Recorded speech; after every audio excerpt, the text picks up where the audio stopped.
So I just got my recording software going on the correct screen now, so that's what we want to see. All right, so the Shape Blender tool is a great way for making sort of a multiple steps between one shape to another shape.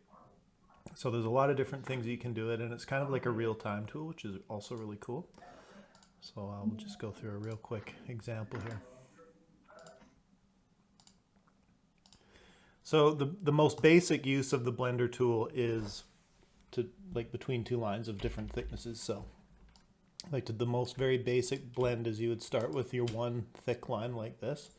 And let's make Are you going to share your screen? Oh, is it not shared? No, I'm just going to make you guys guess. That'll be much more fun, I think.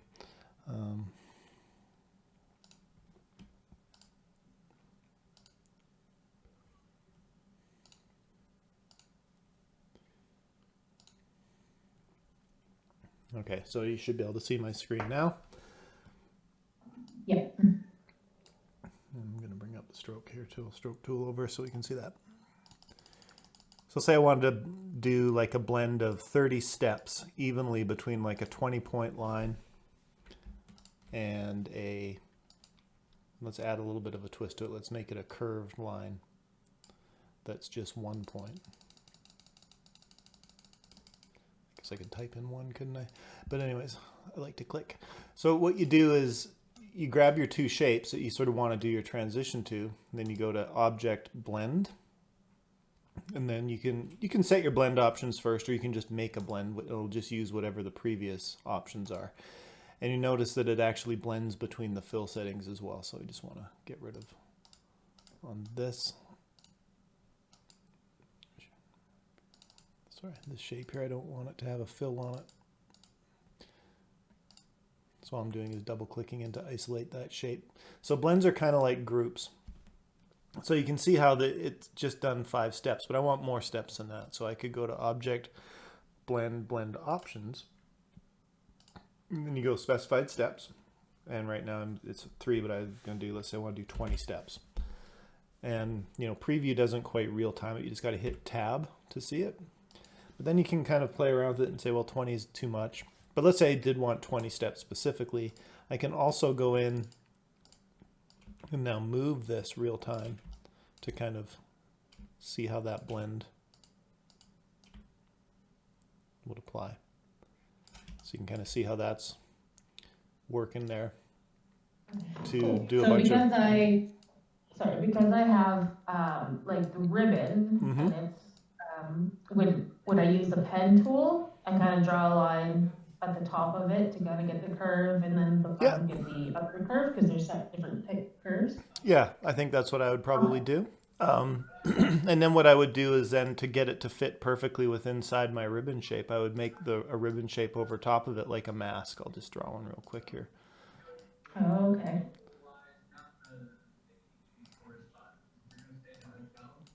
So Control-7, and that masks a shape over top. And then I could say, oh, that's way too big, but you can just double click into it and then edit the stuff that's inside that mask to change your properties. So that's inside the clipping mask. Actually, sometimes it's just easier to release the clipping mask.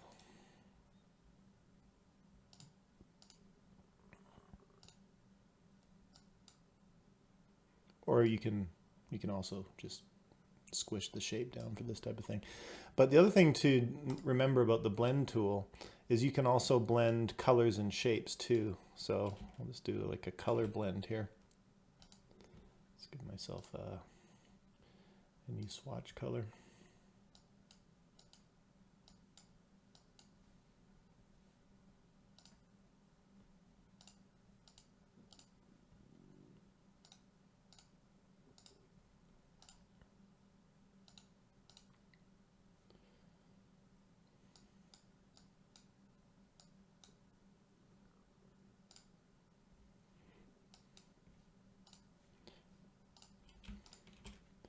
So you can do a blend like this.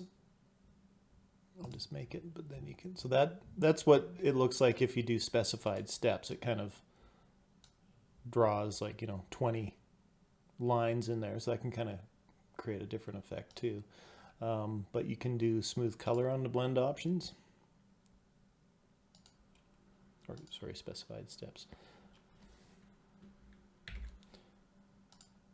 So you can see how it's blending, it's kind of filling in the differences, but say you want to, it'll also blend the stroke effect. And if you get rid of the stroke effect on your target shape, then it kind of creates that. It's another way to build a kind of a gradient. And if you don't want to have to do the steps in the blending tool, you can just switch it to smooth color.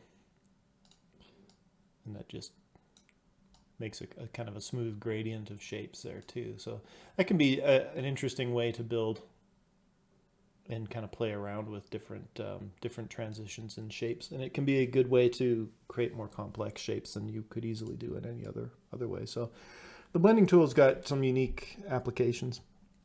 And then if you want to sort of take that shape, it's just like any other shape. You can go to Object and expand the appearance.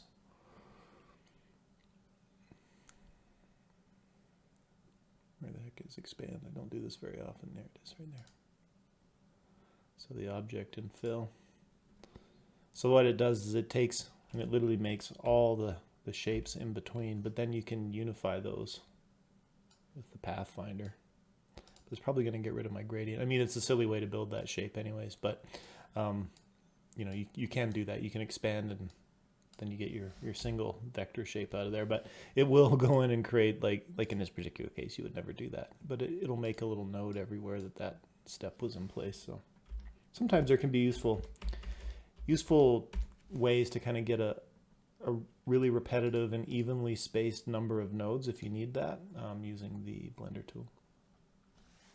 But yeah, for what you're doing there, that's definitely what I would do for that kind of etched look, using the blend tool to get something going. So that's looking cool. I like the guns and stuff, and Thanks. Typography's looking like you're having fun with it. Thanks. Yeah, the guns took a while trying to get the gradient and that on them, but I think we have to do 3 different versions of this logo, right?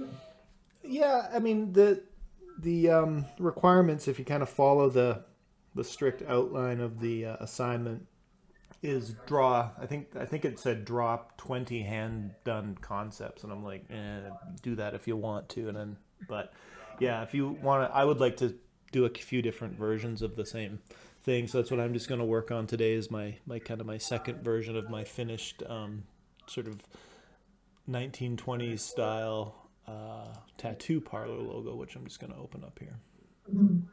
Yeah, because I was thinking the other ones I'd do one like maybe just one gun and the type following a trail of smoke or something, just to. Yeah, I mean, whatever you want to kind of do with it, right? So like what I did with mine last class is I did some color variations, because I wasn't super sure if I was happy with this kind of square element. I mean, I tend to follow the rule of minimalist logo design, so it's hard for me to do something overly ornate and decorated because it's not really my kind of style. But you know, I always think less is more with this type of stuff. So I use the Blender tool to do these etched lines here in the name. Yeah, I was wondering how to do that, and on the video, I was gonna watch the video, but it wasn't on the YouTube, but that's okay. Yeah, I did record. I'm having trouble getting it processing, and YouTube just seems to be sitting there and processing it for like days, and then I have to delete it, and then I upload something else, and it says you've exceeded your quota, blah blah blah.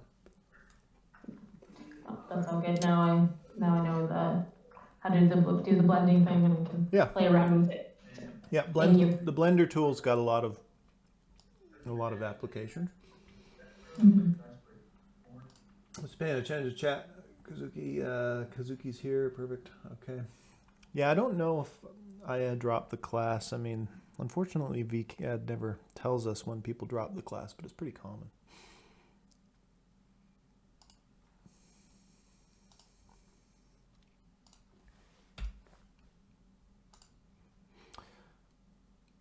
Okay, so. Tobias. All right. I was wondering if you could help me with something. I'm drawing with my tablet here, and I'm just using the blob brush Yep. because I find if I erase with just a brush, it does some weird stuff to the lines, right? Yeah. So, you know what I mean? Yeah. Yeah. So anyway, when I'm drawing something and I have like a sharp turn, like where the lines get kind of close together around a loop, you know what I mean? It kind of fills in that curve. If I make Yeah. like sort of like a tight curve, it fills in that area. How do I prevent that? Don't use anything except the pen tool. Okay. I mean, Pen tool all the way. most of the freehand drawing tools in Illustrator are garbage. Like they're, I've seen people do good things with the curvature tool. I've never really seen any. I mean, unless you really want to use Illustrator for something that it's not actually intended to be, which is like a freehand painting / drawing tool. Like if you want to construct something out of lines, like a lot of lines, and you want to sort of have that more freehandy look, that's really what Photoshop is much more suited to. It's much more of a kind of a natural painting tool. So any sort of digital painting type stuff that's kind of got textures and, you know, flowy lines or whatever, that's more Photoshop's realm. Illustrator is more about crisp, scalable graphics, really geometric, really clean, perfected shapes. I mean, people can do very, very kind of naturalistic. I mean, I've pushed myself to try and do like photorealistic rendering in Illustrator, and it's with careful use of gradients and transparencies and stuff, you can get pretty photorealistic effects with Illustrator. But the whole point is clean lines, scalability, so that if you make something 20 feet tall, it looks good, even if as it did at like 1 inch tall.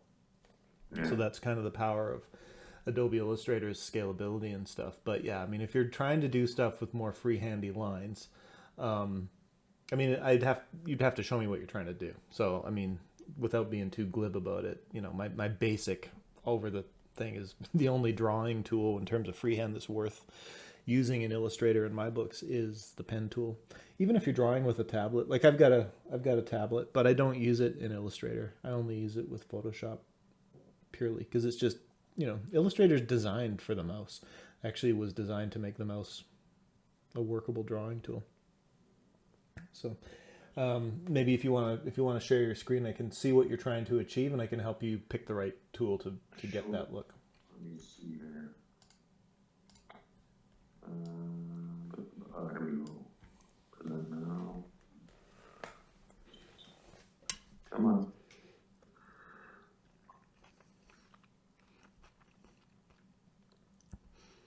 Whew. My wife brought me down a nice quiche type thing, but I thought the little bowl was ketchup, not Sriracha sauce, but she just filled it with straight Sriracha sauce. And I dipped it in. I dipped it in thinking it was like ketchup. I mean, I like Sriracha, but when you're expecting ketchup, it's like, whoa. Yeah, exactly. Is this going to work? What's going on here? Here we go.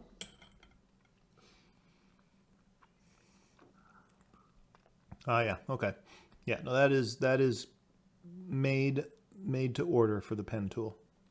Okay. Yeah, the brush tool is just going to drive you absolutely insane. Okay. So all right, sounds good then. So I think what I'll do is I'll do a little bit of Bezier one-on-one for you guys. You know, there's different things with just Bezier tool drawing. Illustrator is a little different than how Photoshop handles Bezier tools. And if you guys are sort of shying away from using it, I can understand that for sure, because if you're kind of coming at Illustrator from a traditional drawing sort of perspective, it can feel a little unintuitive. It's not, you know, it's not meant to reproduce the process of drawing on paper as much as Photoshop is. But, you know, the pen tool, this is your main thing. You know, these are just anchor point, add and remove, but the pen tool is really your main go-to tool. When you use something like the, what is this called? The curvature tool, I think. Yeah, it's it's meant to try and simplify or pre-visualize a curve, and it's rare that, because you can't really, all you can do is draw curves with this. So for something, if you're doing like French curves or whatever, it's not bad, but I just find it a little harder to work with. So I never use the curvature tool. I find it just frustrating. Get everything done with the pen tool. So, you know, the kind of the fundamental thing, and it just tracing out shapes, like tracing out a decorative element or whatever, can be good practice when you're working with the pen tool. And I typically like to work with a fill versus a stroke, just because Illustrator really does work better with shapes versus strokes, or unclosed shapes. But you know, the main thing is just getting used to this click and hold function of dragging out your two handles, because that's going to automatically then kind of create a curve basically within. It's just like it's like a sine curve basically between this point and this point. And if you want to close off a curve, you click on that to make it a single handle curve, and then you can continue on with a sharp shape. So like in your example, Tyler, you know, doing that kind of French curve is going to be a lot easier with the pen tool, because then when you're done with this curve and you want to start on a new shape, you've got that control. And as well, it's just, it leaves those handles in so you can go in and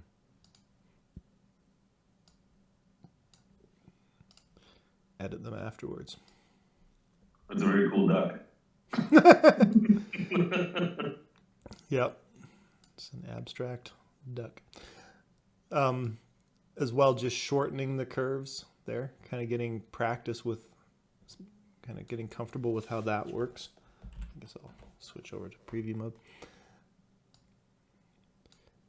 So I would definitely, if you guys aren't feeling comfortable with that pen tool, you know, just really just dive in and really try and work with it. Really get comfortable with how the handles work, how moving around an anchor point works. You know, Illustrator's added, this is a relatively new feature, this corner curvature tool, which is actually really nice for doing custom detailing on lettering and stuff like that.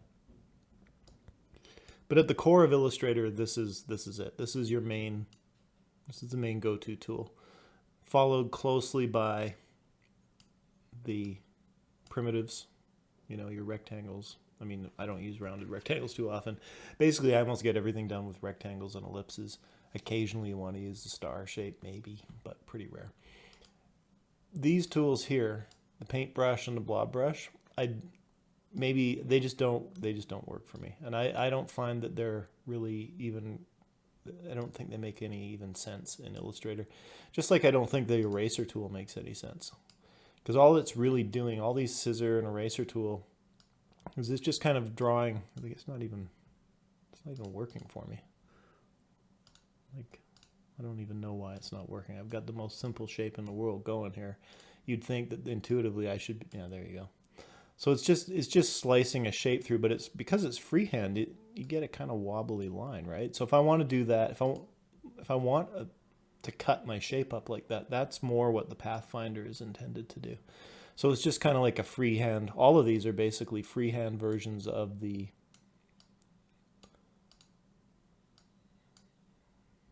segment. Yeah, right.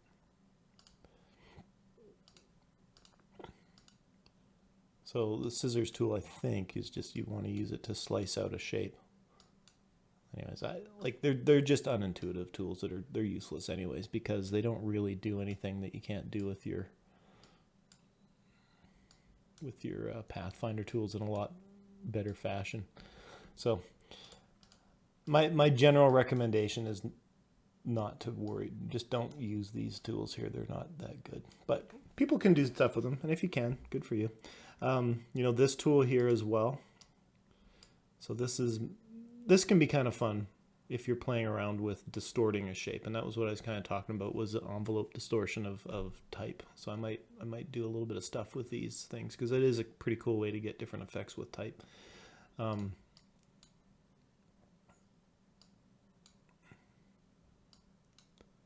can't I use my width tool? What's going on here?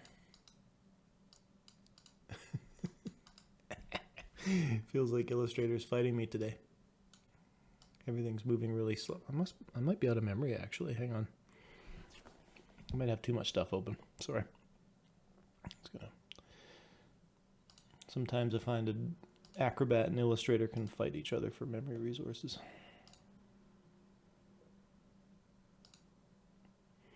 Close down Netflix in the background. That's typically a good idea.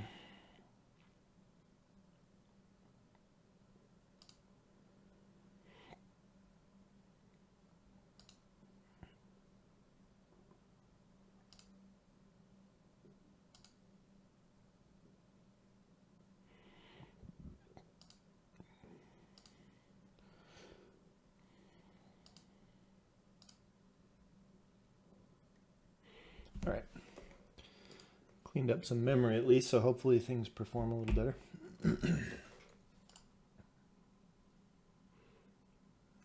What's using up all my memory?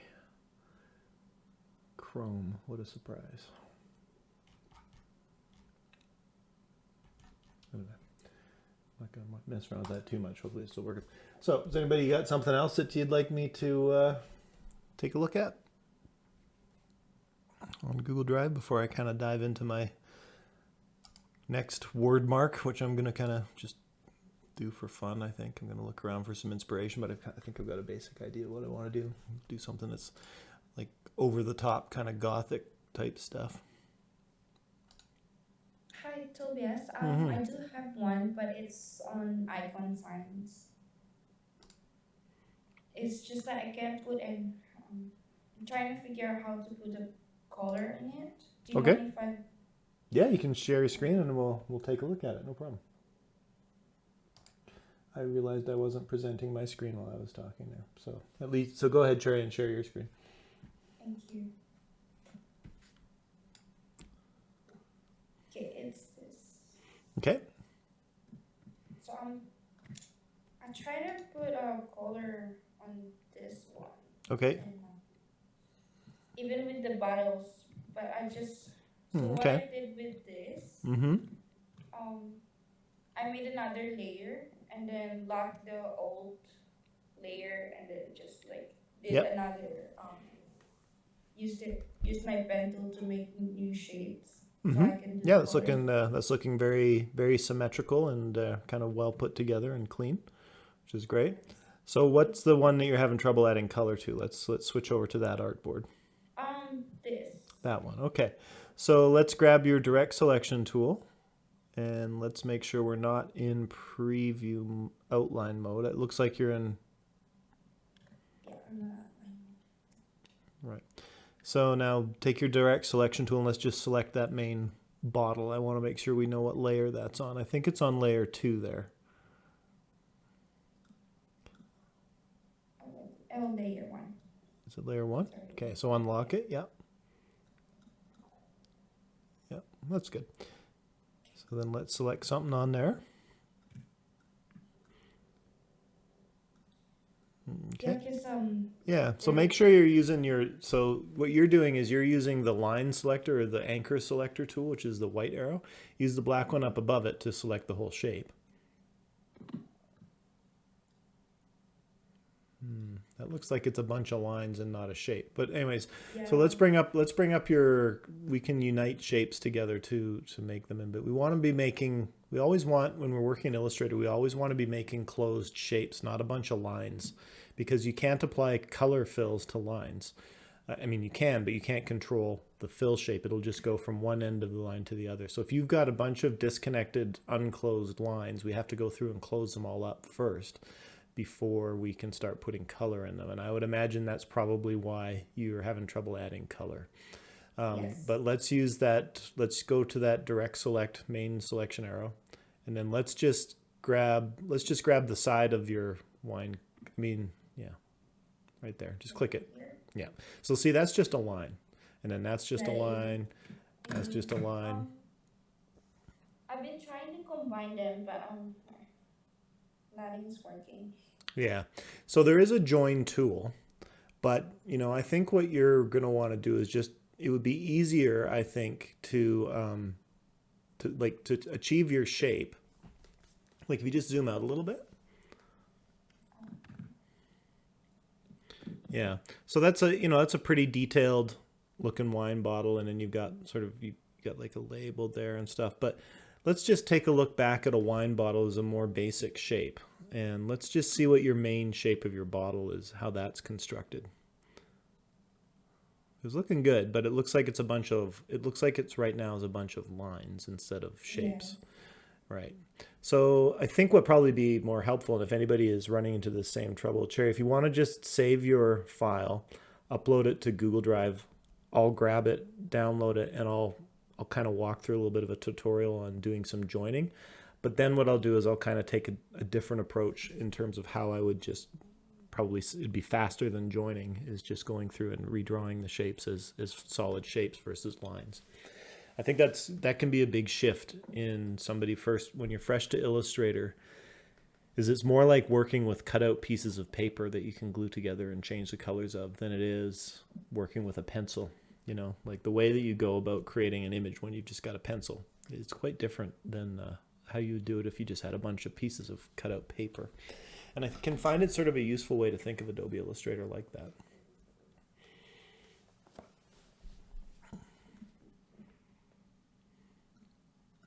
Oh, okay. It looks like your AI file's already up on Google Drive. Okay, cool. I can just pop over and grab that then. Thank you. Okay, so I'm just going to change over to me as the presenter.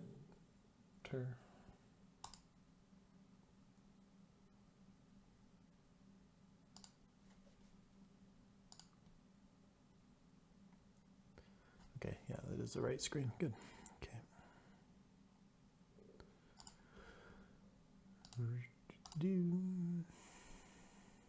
That was your icon set, right? Okay.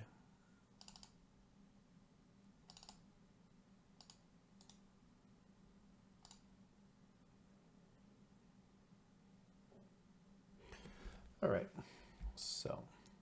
So the reason these are all filled with color, no problem, is because they're closed shapes. You can see when I click on it, the whole thing kind of selects. You can see in the properties here, and if I look in my appearances panel, wherever my appearance panel went, right there, you can see the strokes and the fills applied. So when you go, okay, these are locked. Let's unlock them first. So the artboard, bottle of JD, okay, and maybe this one. So I would just name this layer set so that it matches the artboard it goes with. First off, just to make it easy so you spend as little time as possible kind of messing around looking for what it is. So if I want to see all this, if I want to just quickly select everything on an artboard or on a layer, that's what you can just do. You can just click this little circle there, and that little blue indicator shows you everything that's selected. It's just a quick way to select everything. So like this is a closed shape, so if you wanted to put a background on that, you could for sure because it's closed, so that's no problem. I'm just going to expand my layer palette here so you can see all the little paths and shapes. It's like there's a little shape. There's a little shape. There's all these little lines. And we don't want that because we can't fill those in.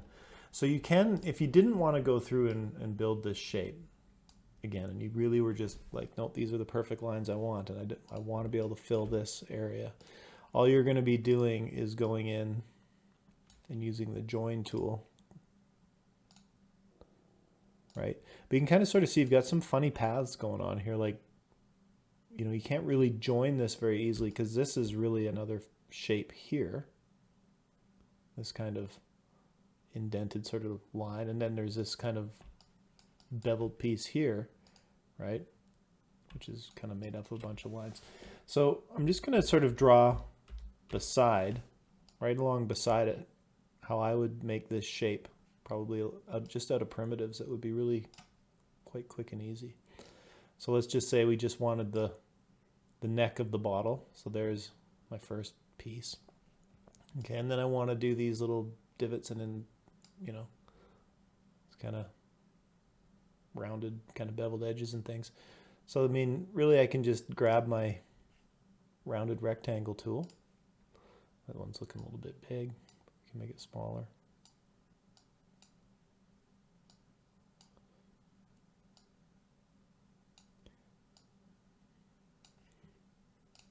think that's looking pretty close in terms.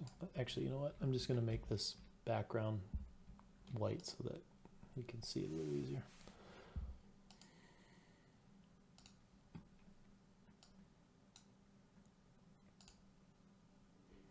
I'm going to lock it so I don't keep accidentally clicking it.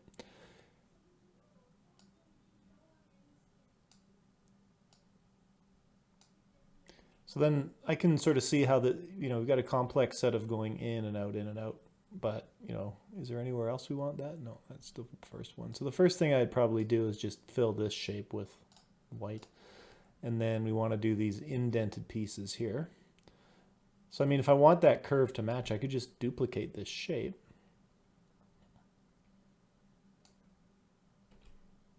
And just use the end as the kind of intersecting piece. And then I could just say minus front, and that's going to just cut those shapes out, right? It's going to bring it to the front, but that's fine. And then we sort of want this kind of complex shape again. Yeah, I mean, I think probably the way I would do this is even a little more basic than this, because you want both sides exactly the same. So you can always remember that in Illustrator, we can just draw half of something, especially when we're doing something that we want to be perfectly symmetrical. So say that's my middle point. I'm going to show my guides.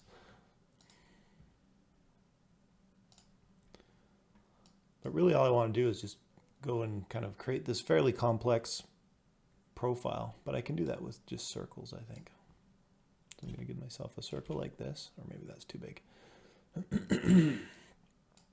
Whoops. Just going to zoom in here so it's a little easier for everybody to see.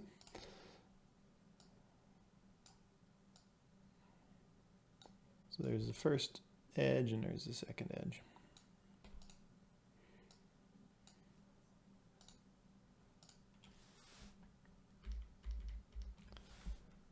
And then you've kind of got another slightly, I mean, this is like, honestly, for an icon, I would say this is almost getting too detailed, because that little ridging and stuff is not going to show up too much, but that's okay. I mean, if you want to be this detailed, you totally can be. So I'd probably just draw myself another rectangle. I mean, I'm not using grid snapping or anything here just because the grid's not fine enough for these details.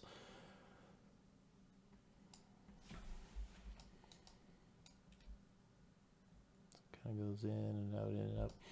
Okay.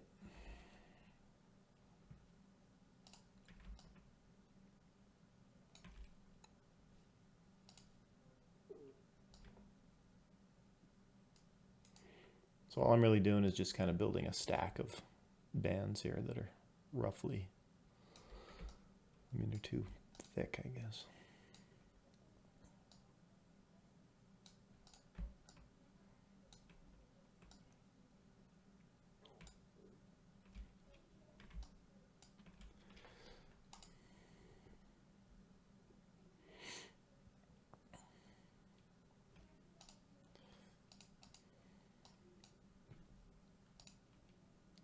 Just gonna snap these to the point here.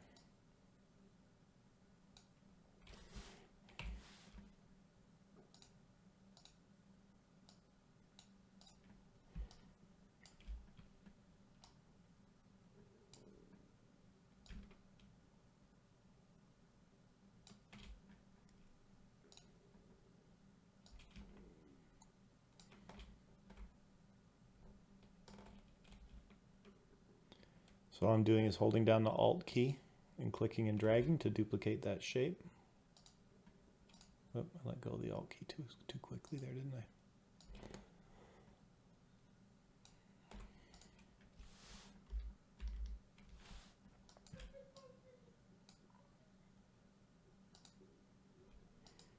Oh, wow. I forgot to make a compound path out of it. But you get the idea, like going through and then building, let's just say all I want is that top piece, just to keep it going a little quicker here.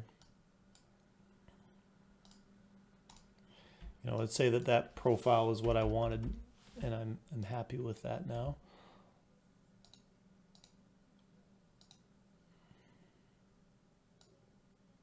Put that on my middle point.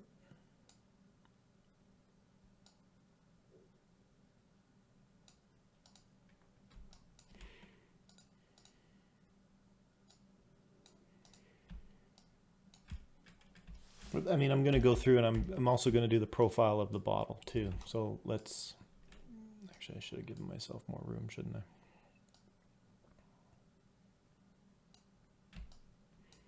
So the other part of the bottle is just, I would just draw that with the pen tool, nice and easy off this corner. So it kind of curves out like this and down like this.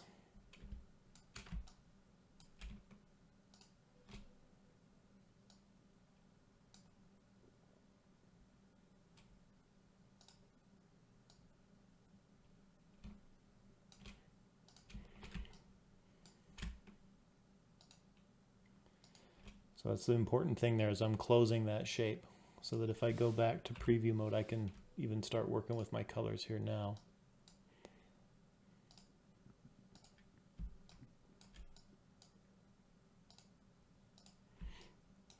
Let's say that was how I wanted it. So now I can just take this half of my bottle and flip it. So I can transform reflect by right clicking vertical and I hit OK. And that's just going to make a mirrored image of that. I'm going to drag that over and just snap it down in place on my guide. Just made a duplicate when I didn't need it. But now I can use my Pathfinder to unite these core shapes. So it's much easier to draw half of a symmetrical object like that and then make sure it's a closed shape so that you can fill the colors. So rather than kind of wrestling with trying to join up all these little lines that you've drawn, I would just really think about these as basic shapes that you only have to draw one half of. Give yourself a middle guide, and then flip it, and then use your Pathfinder Unite tool to create those shapes, and then you'll be able to fill them in. You know, I don't know what process you went through to create these ones, but they're looking pretty symmetrical, but they're not perfectly symmetrical. So if you really want to get that perfect symmetrical look, just draw half of your graphic and then flip it and then unite the shapes together. So hopefully that helps you, Cherry, in terms of your process for making these graphics. I think that's because I think all of them are quite symmetrical, or intended to be quite symmetrical. So that I would go through and draw, you know, give yourself a middle line on every single one of them, and just think about how you can build these shapes purely out of just by doing half the drawing. You know, I'm just gonna let me unlock this one.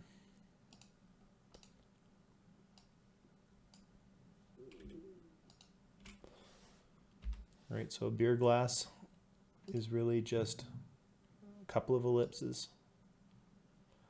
I mean, sometimes, you know, you're not going to draw half an ellipse, obviously, but the other part you're just going to do half of.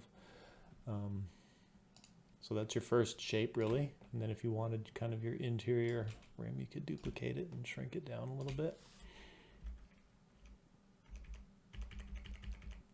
I mean, for these icons, I would kind of recommend using grid snapping, just to get them to line up on the pixel.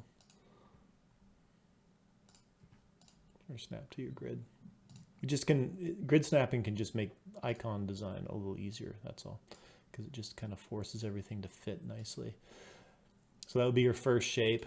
Like let's say I want to make it black, right? So I go in, I've got that rim, so I'm going to minus the front. I'm going to go back and recolor this, and I do the profile of the, well, I think what I would do for this one is I would make the bottom, lock my guides.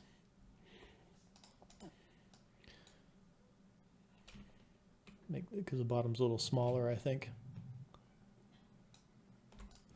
And then just draw this shape, the curved profile of the glass, like this.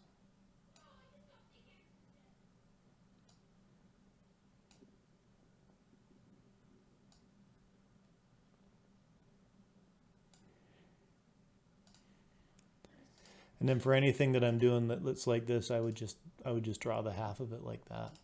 And then right click, transform, reflect. Hit copy.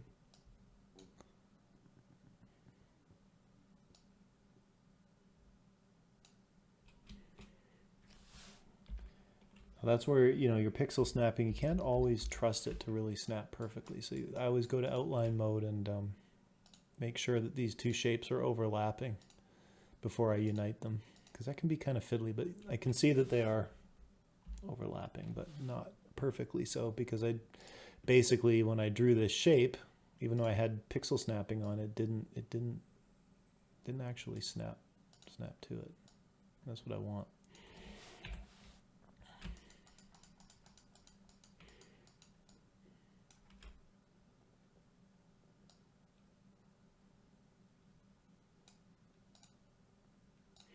I think I can unite those shapes and be relatively happy with the result.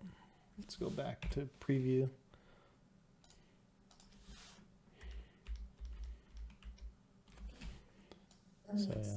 So yeah, it's going to be, it's just a lot. Yeah, you see I didn't quite get that corner, but those would be the things I'd recommend. Like from the start, use your grid. So turn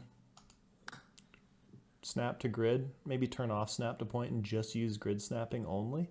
And then just work within that grid to get your shapes. That way everything's going to line up. It's just easier for when you're making these types of symmetrical kind of graphics, because stuff will just snap to your grid. And really the placement of your individual points is somewhat arbitrary with this type of graphic. So you might as well use a grid and it'll put those shapes together. But yeah, really think about the Pathfinder, the Unite tool and the minus front tool. Those two main shape modes are really useful. As is the divide tool, that also is kind of a useful cutting tool, so I can kind of get into it. Okay? That makes sense. Yeah. Yes, thank you. You're welcome.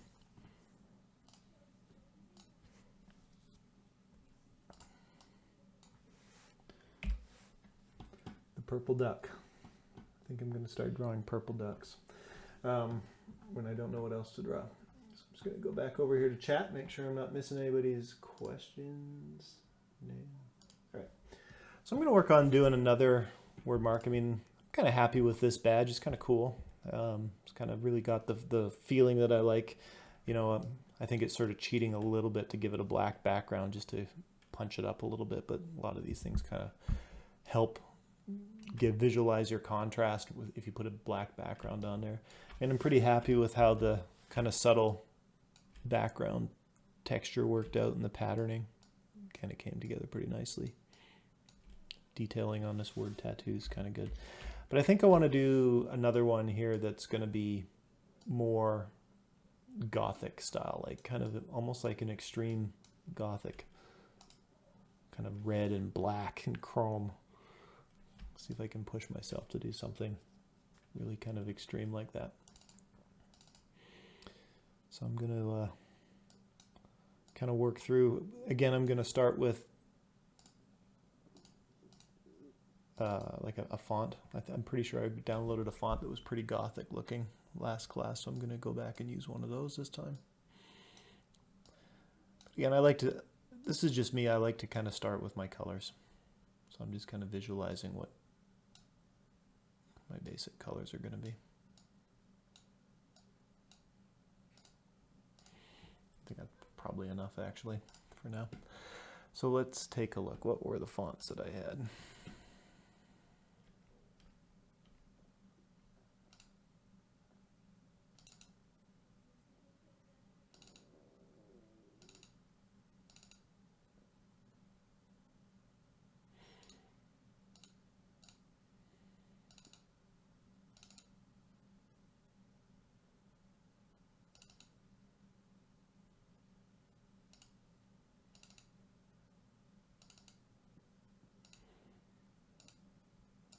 I wouldn't say that's too gothic. That's more Art Nouveau. It's actually kind of cool. Art Nouveau could be kind of fun too, sort of a Alphonse Mucha kind of inspired thing, but I don't think I really feel like doing that. I feel like doing something that's a little more heavy metal, chrome, super chrome. So that font is not really the right font for it.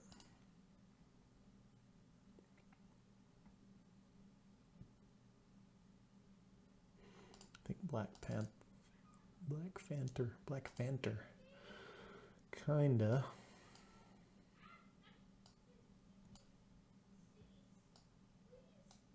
It's also looks like it's an all caps font too, which I don't know if I really. Maybe I want some. I just want something a little more black black forest type style. And maybe I'll have to go back to that Elements site and find something. Oh no, yeah, that's very Strava. Pretty sure I installed that as well.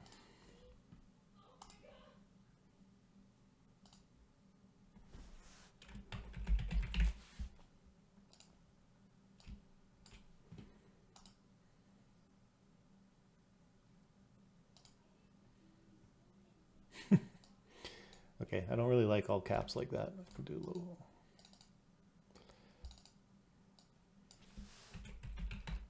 Yeah, there you go. Cool, okay. All right, so I'm just gonna work building up my last name, and I kind of have this idea that's gonna go down to a bow in the middle. You know, put like a skull or something in the middle and like a metal cross, or just go really cheesy with it. It could be kind of fun.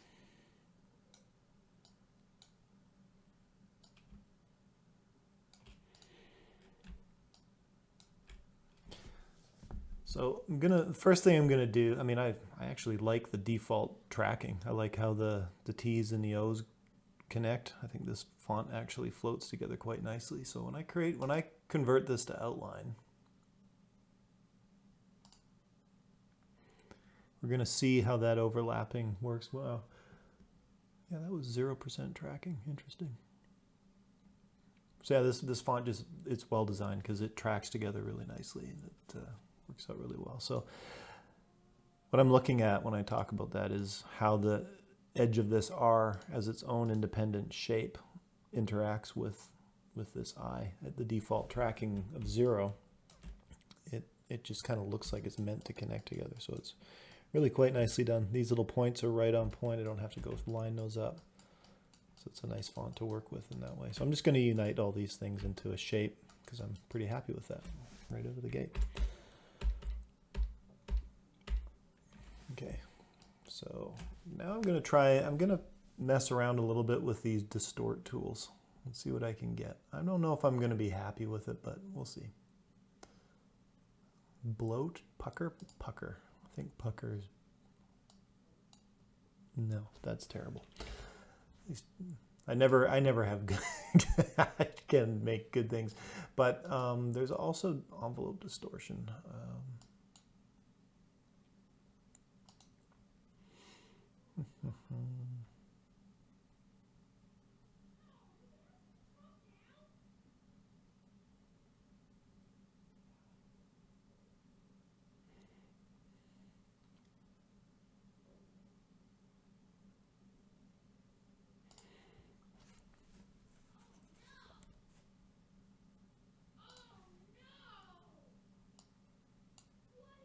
Hello? Yeah, hi there. Were you saying my name earlier? No. I don't think so. Mind you, who is it? Who was talking? I had to have the main chat off on the screen. Oscar. No, I was not. Oh, okay, good. I just heard Oscar, and I'm like, is that me? No. I think I might have at the beginning just checked to see if you had uploaded anything yet to Google Drive. Work in progress. I don't think I'd seen anything, but that would have been about it. Oh, okay, then. Good. Good. So I'm just gonna sort of see what I can get here. I think this is maybe gonna work. Kinda. Well, let's see what my options are here.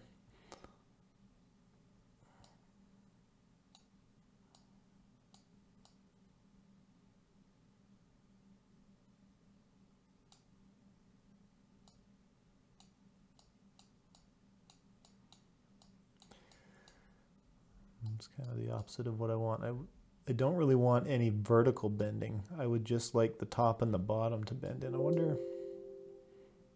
Yeah, see, it would be nice. It would feel better to me if I could like distort that shape in there. But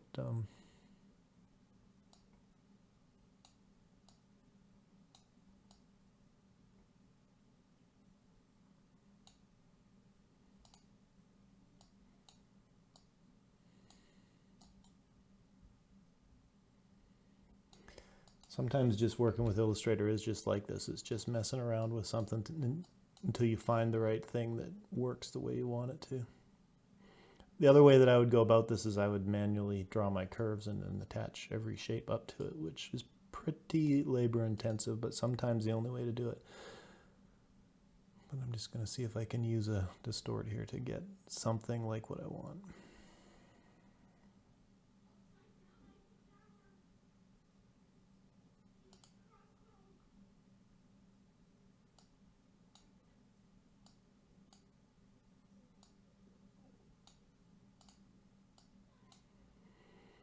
I could probably do that on the, if I split the shape in half.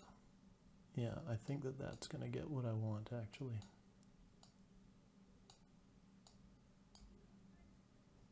Yeah, okay, but I'm going to do that with two, because I want the top and the bottom to do that. So I'm going to do arc lower on one, and anyways, I'm going to cancel that. So if I wanted to kind of split this thing into two, this is where you start getting into your grid, like I was doing with my previous one, is I'm just going to give myself a middle point that I'm going to start working around. Illustrator makes that nice and easy by showing you your handle, so that's the middle of your object. And my guides are locked, which is what I want. So good. So now I'm going to just sort of, I mean, I don't necessarily want to bend it exactly that. Yeah, I think I do. I think that's good enough. Okay, so what I'm going to do is I'm just going to draw myself a quick rectangle. And I'm just going to use that to divide everything in half using the divide tool. So ungroup, delete the stuff I don't need.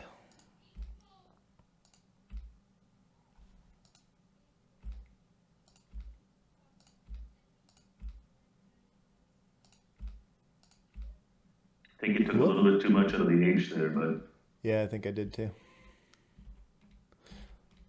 See, you guys are actually watching. That's good. I'm just doing that just to test. Totally meant to do that.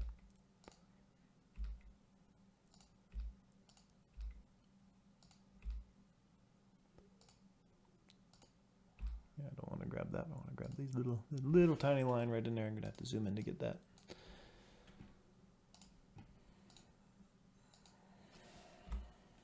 All right. So now when you put that black rectangle over there, did that, if you put a red rectangle over that, would now the top be red? Probably. Right? Yeah, I don't know. The color. Yeah, I was just doing it purely to get a line down the middle. I just wanted to. Sure. Is there another way to do that? Can you just draw a line and have it split it, or? No, not that I'm aware of. I mean, that's sort of like you could probably hold down this like knife tool and hold shift or something, and that might do it. I don't know. I'm not in the habit of using those tools. Like I say, I just find them clunky. I find the Pathfinder is just easier. Cool. But that, I mean, that's how I would do it. You probably could do it with the knife tool. I just, like I say, I don't use them. So I'm kind of happy with these. I'm just going to make sure I've got, yeah, see. So sometimes when you're using the divide tool, it is a good habit to get into, is just select everything on one side and go, okay, well, immediately I can see that it created these negative spaces, which if I was, thinking, I would have known that. But, a lot of times I'm kind of brain dead while I'm working on Adobe Illustrator. Get the tunes going, which I don't have going on right now. Because if I record these and put them up with music playing, it copyright strikes me on a YouTube. Yeah, it's happening to me before and stuff. Yeah, it's like, oh. Geez. What do you listen to? What do you usually listen to when you're creating? I have no real musical taste. I go all over the place. These days That's what we call it. Eclectic, right. These days I'm really into Grimes' new album. Well, it's not that new, but and I'm not a Grimes fan, or haven't been, but I really like her new album, Miss Anthropocene. Yeah. It's cool. I like Taylor Swift. How dare you? Like I'll listen to Taylor Swift. My son has got me listening to traditional Irish sea shanties. Like it's just, there you go. It's just like ridiculous. So there's like no rhyme or reason. I like that pop artist from New Zealand, Bene. She's pretty good. Smashing Pumpkins. Can basically never go wrong with listening to the Beastie Boys, but you know, that doesn't typically win me favors if I listen to it at full volume with the rest of the house. I've been getting my kids into a lot of 90s music because that's what I grew up with. So well, yeah, me too, right? They love all that kind of stuff. Yeah. Well, at least, for now, until they become teenagers and everything. Yeah. No, my son's decided that he is not a fan of the song Black Hole Sun, which he just says he's heard way too many times, and he says it's a stupid song. I'm like, come on, that was like an iconic song. I'm like, yeah, it's not really a Soundgarden's best song, I have to admit. But still. No, that's cool. Yeah. Anyway. Yeah, my kids like Tool. Yeah, some I don't like Tool's new album. I was like, ugh. They did not grab me at all. Okay. So. Yeah, it wasn't as good as 10,000 Days, which was like a decade ago. But... Yeah, which was, good stuff, right? Yeah. Yeah, there's a couple of songs on there that just don't make any sense, like Mocking Beat, which is just like bird noises, and Chocolate Chip Trip. That's another one that sucks. But I mean, it's Tool. The thing I like the most about that album was that it pissed off a lot of Taylor Swift fans. Because knocked her out. I think it was Taylor Swift that knocked her out of the #1 spot. Right. And then all these young folks are like, who the hell is Tool? Why? This is like an old guy band. And I'm like, yeah. And it's an awesome old guy band a lot of the time, just not all the time. Yeah. So what I'm kind of doing here is I kind of want the ends to be a little more extreme. So what I'm going to do is I'm just going to stretch everything out, and then I'm going to use that envelope distort to bend down the top in the thing there. I was actually listening to not Dire Straits. What the hell? Why has the name gone completely out of my head? I thought Dire Straits, and I'm like, no, not Dire Straits. Not like Dire Straits at all. Pink Floyd, The Division Bell. It's an album that came out in, 1989, 1990? And I remember not liking it as a kid, but now I listen to it, I'm like, this is a good album. Underappreciated, I guess. I haven't listened to that in a long time either. Yeah. And interesting. Distort with mesh. I don't think I want to use that. I think I'm going to stick with what I was going to do.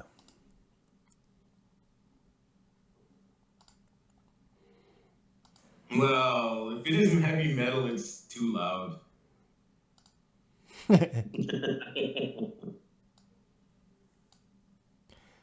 Well, I mean, it's just partly because I grew up with it, but I still always go back to Smashing Pumpkins and Metallica and stuff like that. It's sort of my favorite albums. If I can't think of anything else to listen to, I'm going to listen to those and like it. But it's strange though, because it's not really what I'd call my favorite music. It's just those particular albums I really like.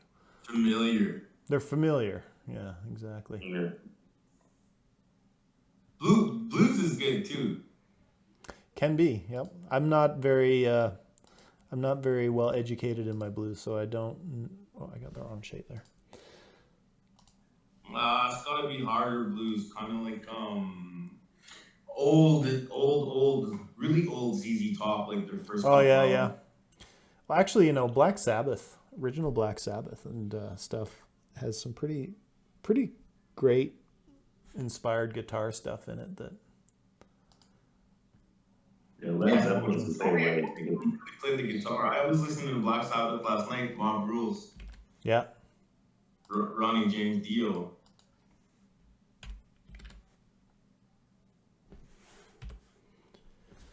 Gonna zoom out a little. Well, I can't while I'm in the middle of this, but I mean that's getting pretty close to what I want. I was sort of hoping the end would extend out more, but I guess I can kind of do that. Kind of feel like I want the bottom to be a little more. No, maybe not.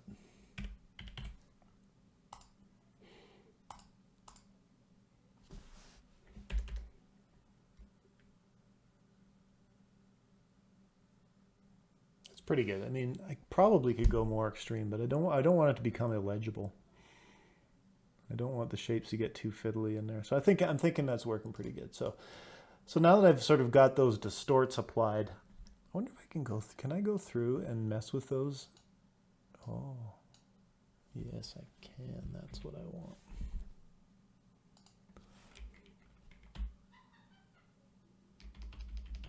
So I'm just keyboard nudging up these end curves to kind of really get more extreme on them. And then I'm going to grab this.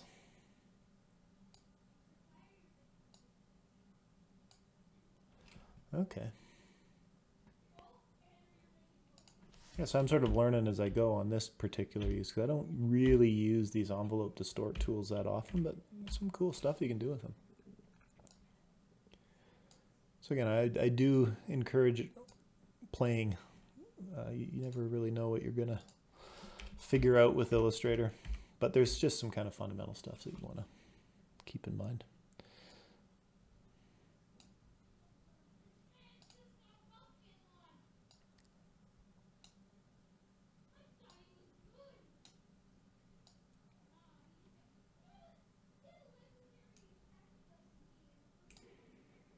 I mean, there's nothing wrong with eyeballing stuff. It's just, it can sometimes ruin some of your shapes.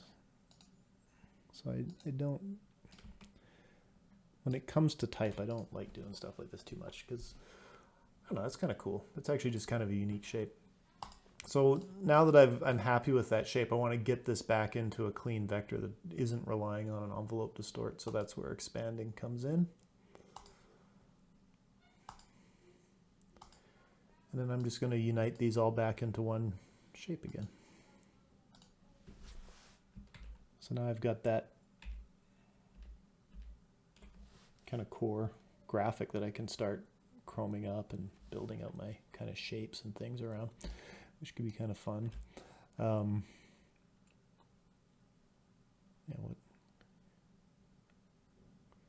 maybe I'm going to work the word tattoo in there. I'm not going to do my first name this time. It's just Crichton Tattoo. Very dark.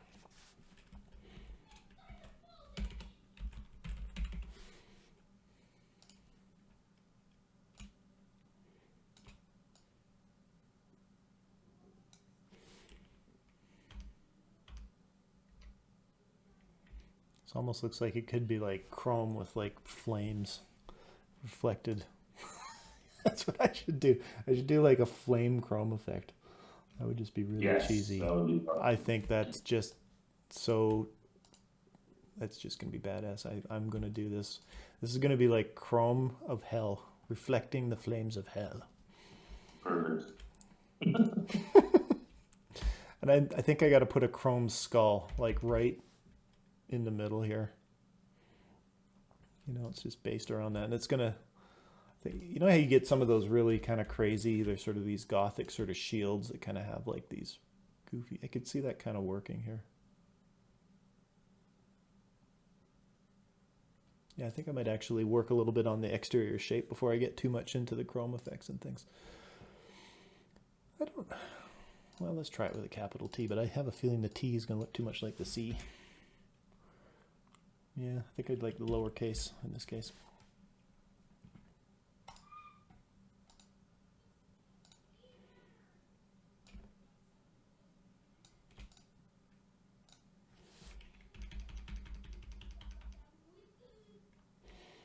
So even with a more freeform kind of bit of lettering like this, I still look at the vertical gridding a little bit. I do like stuff to line up. I mean, I'm not being quite as strict because it's kind of more of it's almost melting kind of look.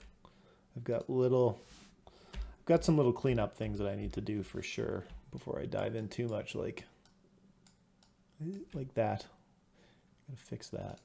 I accidentally deleted the wrong piece there, but it's okay. It's easy to fix. Anyway, I'm going to say that's good enough.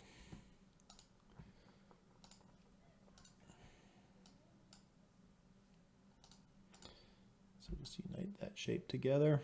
I'm just going to go in and fix that now before I forget about it.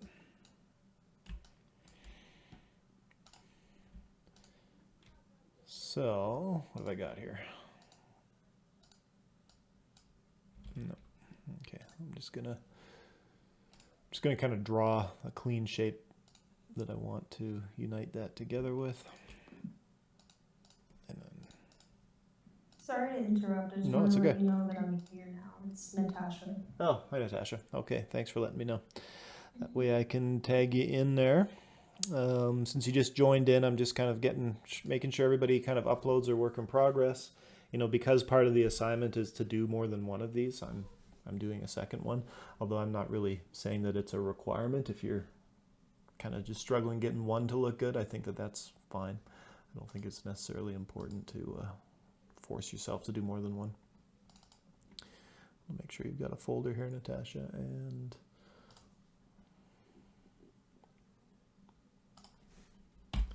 that you are present. And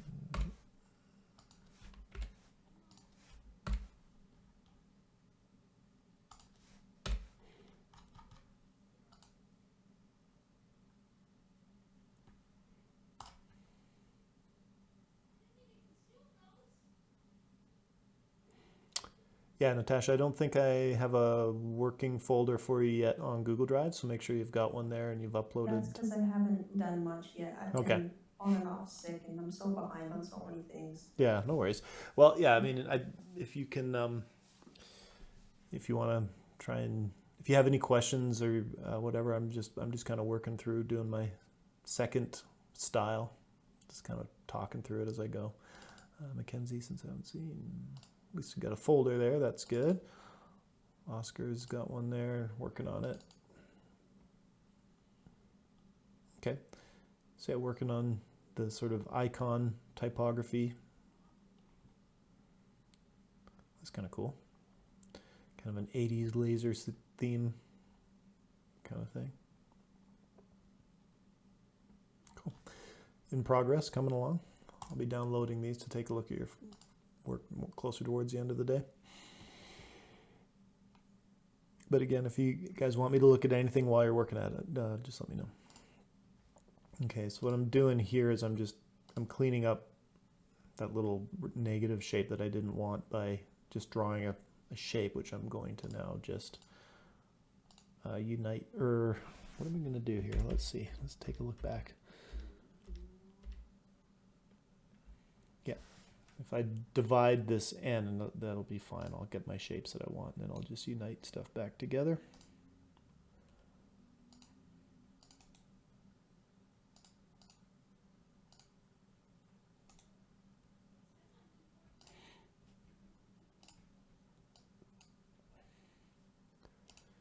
So basically this shape was what I was wanting to get rid of, but that's what I've got. So now I go delete the bit there that I didn't want to keep, select everything, and then unite it back together.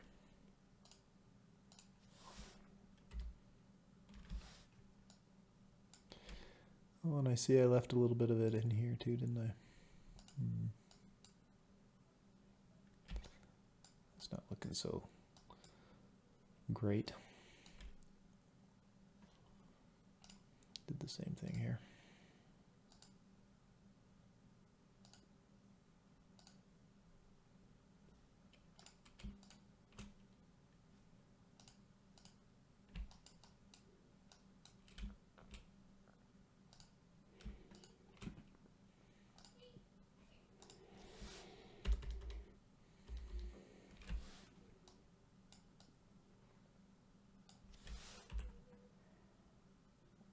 Alright, that's all looking fairly workable as a thing that I can start embellishing on and kind of going in there. So I think what I want to do is I want to organize my layers a little bit now, since I'm going to start getting into drawing that shield shape. I'm going to kind of make that integral to the whole design this time, instead of starting with the type and then just adding a circle or something as an afterthought. I kind of want a shieldy type thing to go in there. So I'm going to have one for text and another one for shield.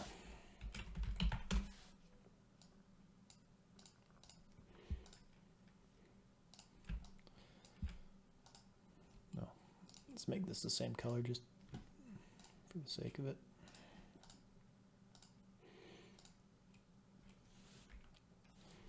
As well, sometimes when I make everything the same color, for some reason it just helps little things like that kind of stand out to me. I don't know. But I prefer that that just kind of flowed in like that.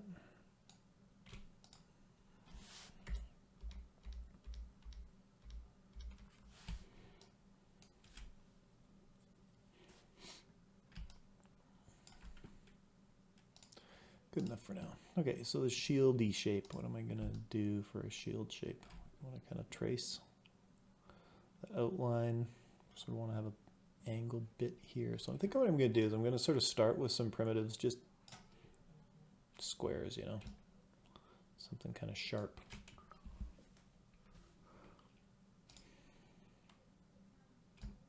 I'm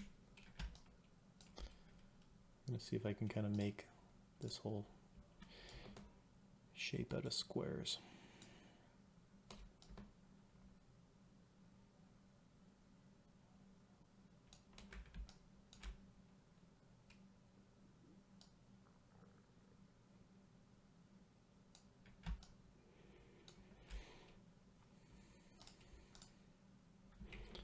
But I don't know if the edge, I think I want to have the, like a curve, kind of curvy edge that matches the C there.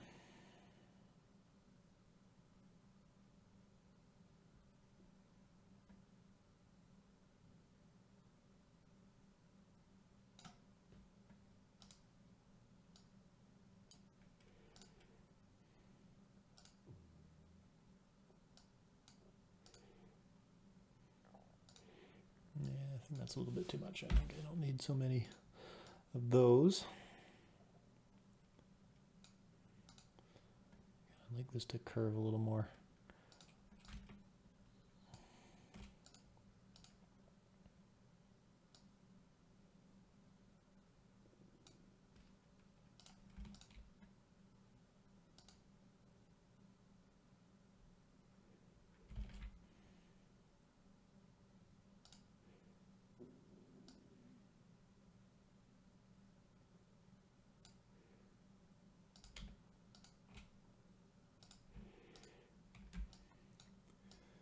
I think I've kind of got an opportunity to sort of do these sort of crazy, maybe almost like horns on each end, because there's these fangy, pointy things. So I think I want to kind of mirror that in this shield outline shape. So let's draw something up there like that.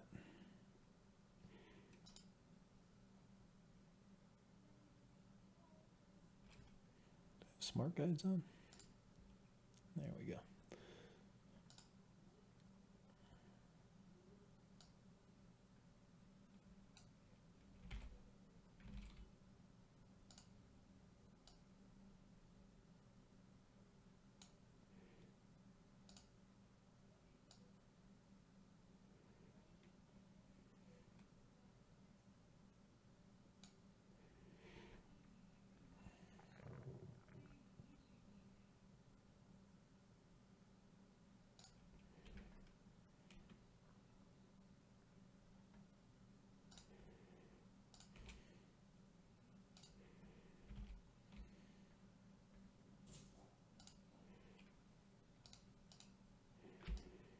All right, that's kind of coming together, unique sort of coarse shape, I think.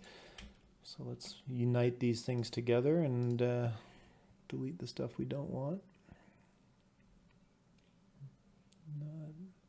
We'll see how that works. I'm not super convinced about that shape, but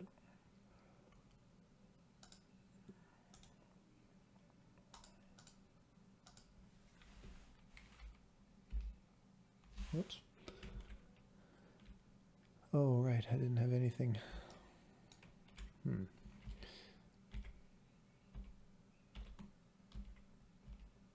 Oops, what am I doing here? That's not even what I want.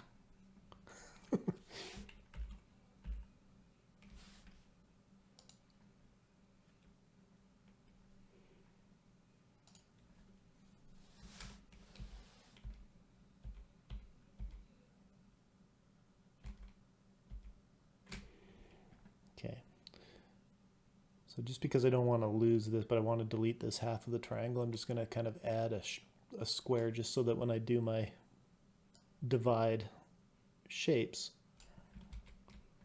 I want it to be on that guide too.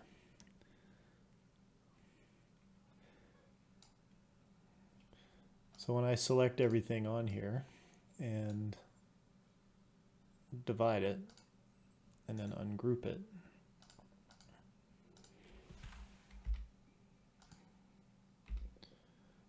well, whatever, I'll fix that afterwards.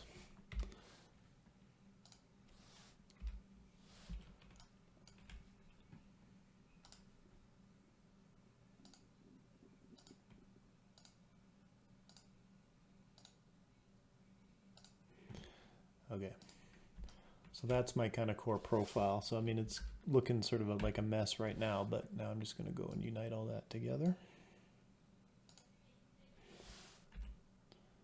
That's kind of created a pretty unique shield shape. I've got a couple of extra anchors that I don't need, so I'm going to go in and clean those up before I flip this and turn it into a symmetrical shape.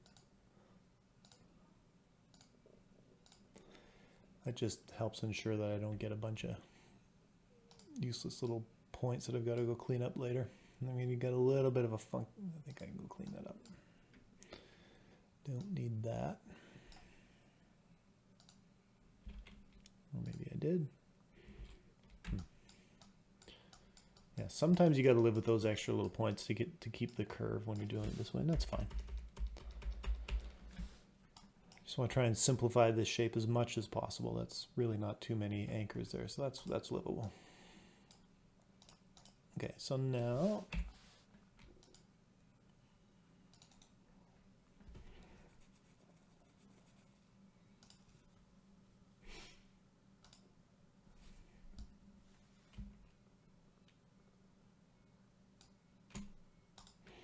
because I've got snap to point and smart guides turned on, that should have snapped right into place, but I'm not gonna, yeah, see, it didn't quite. Never trust Illustrator. You want to see it kind of turn white like that in the anchor point. That means it's snapped to the point. So now when I grab these two shapes and unite them, I shouldn't have a line down the middle. Should just be nice and clean.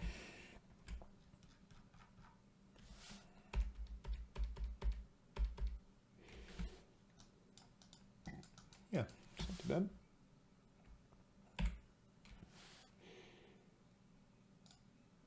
How would this look if this was curved?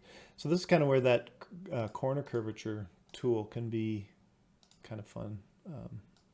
Can use it, but sometimes you got to hit shift just to select just that one.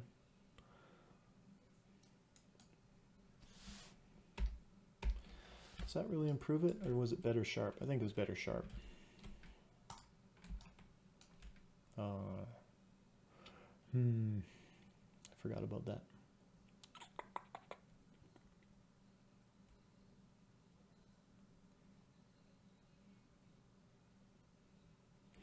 Well, I think I could scale my type down inside it. Maybe I'm going to make the type just not so big.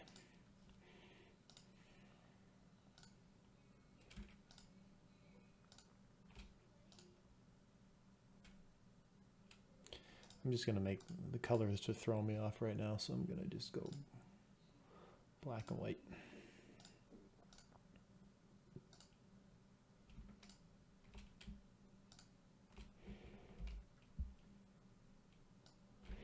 This kind of has a little bit more of like a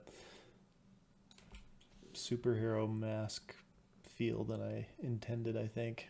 I think I'm actually, yeah, I think it's more of a, it's more the scale that I'm not happy with. And really, I don't think I like the side curves. I think I want something kind of almost, whoops, a little more vertical. That's okay. I think I can still work with the basic idea that I had going here. What would it look like if this all touched?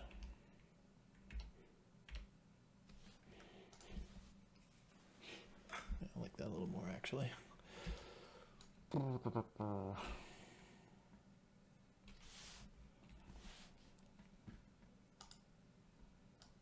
Might be able to turn that into an axe pretty easy.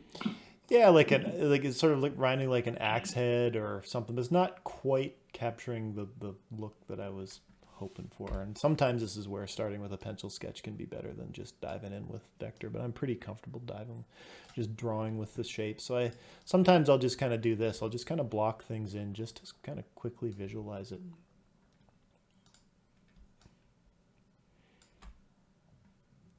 Like I think really,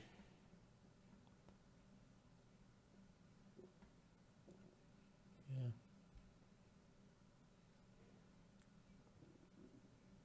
I think I'm gonna take a slightly different approach with this.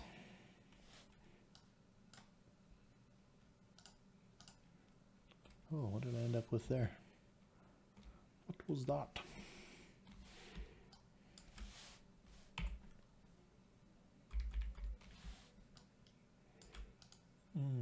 Some negative shapes that I forgot to delete after my divisions. So delete that.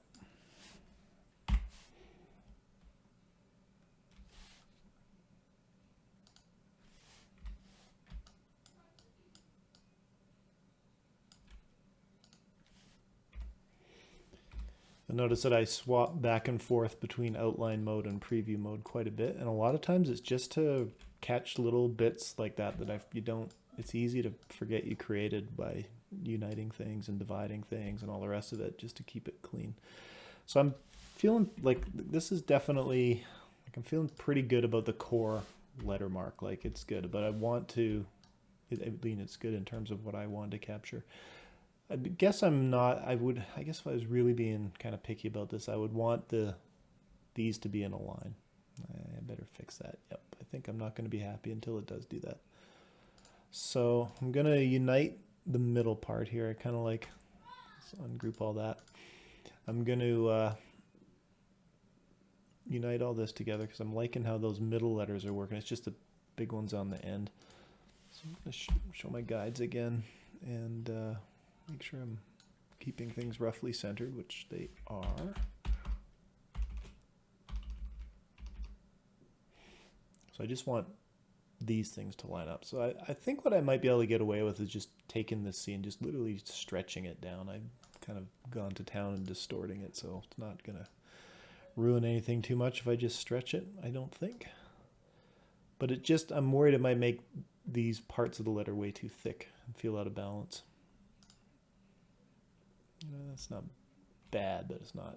The other thing I can do is I could just pull this point down.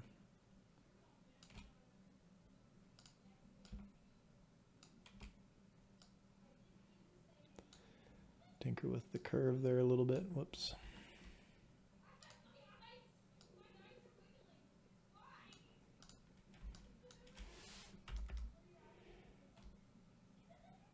Yeah, it's kind of got that gothic, melted, distorted, kind of over the top kind of look. And there's lots, because I do want to sort of render this with like reflective chrome, you kind of want some broad areas of the type to put that detail in, so that'd be kind of fun. So I'm just going to nudge. Well, what would happen if I would just nudge these so it all flowed just one continuous graphic?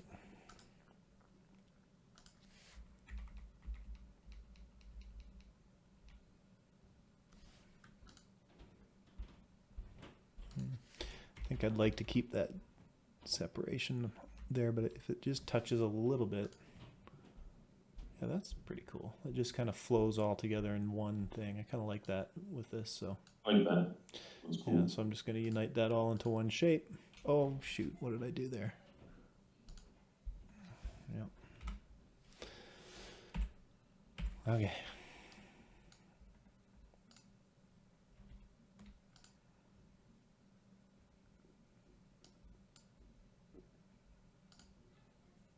Yeah, that's not working too bad. I got a little bit of crap that I want to delete right there. So that you can also just use the delete anchor point. That's another way to just get rid of when you just got little interior shapes like that. Just go in and delete them.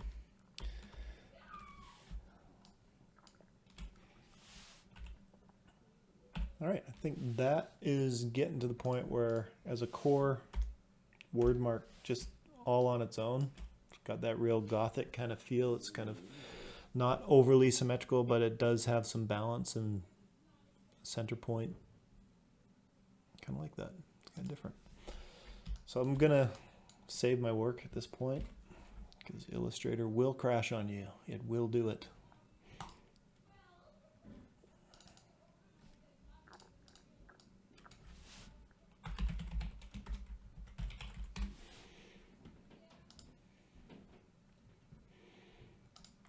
Okay, so, this is what my second artboard is. I kind of just want to let that kind of marinate there for a bit. I think I want to just copy this over onto my next artboard.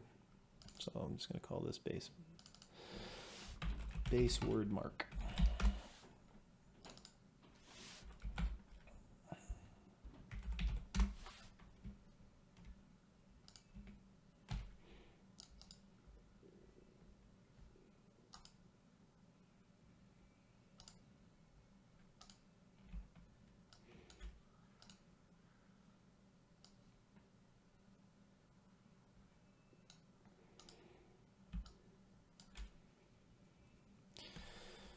So yeah, I've kind of got this idea, but I think I'm just going to more freehand draw it and then clean it up afterwards. I don't know if starting with primitives is going to give me quite the feeling that I was hoping for, so sometimes you just got to draw it.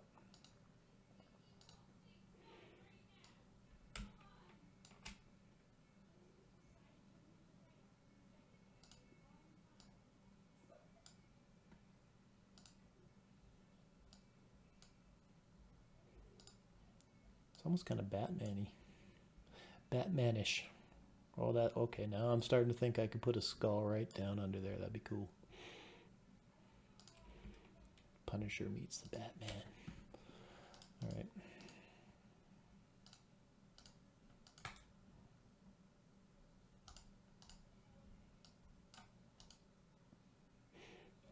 I think this could be a little different. That could be it's kind of roughly there, but it's not. Let me try again.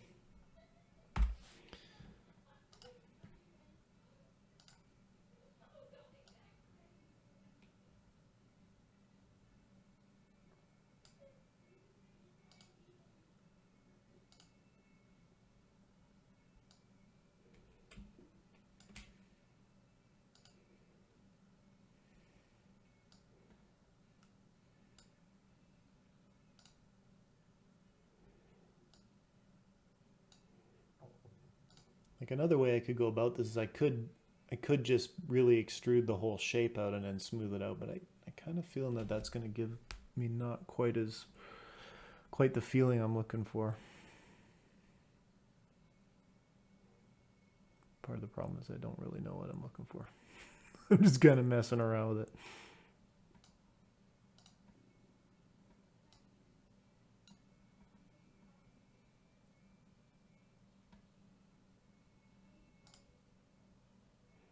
Yeah, okay, that's getting closer.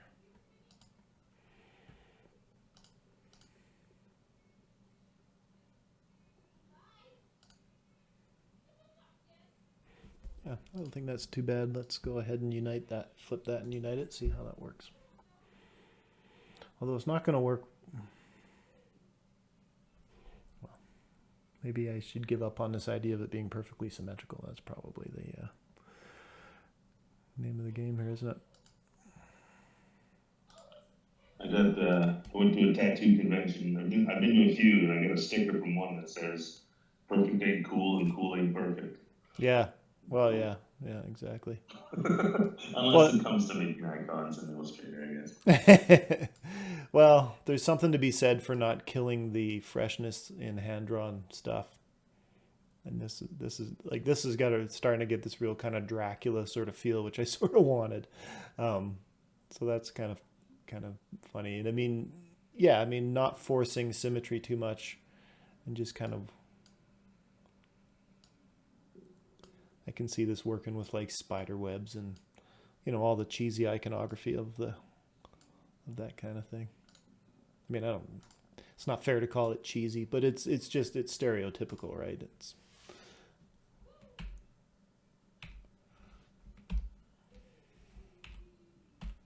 all right. That's kind of cool. Definitely giving myself lots of space to do something with a skull or whatever. Maybe some kind of a spider web kind of theme. That could be kind of fun. But so I've kind of got my core shapes here. So what I'm going to do now is I'm just going to reverse this so that it's white. And this is black. And that would be the basic black and white thing. So I'm feeling happy with that.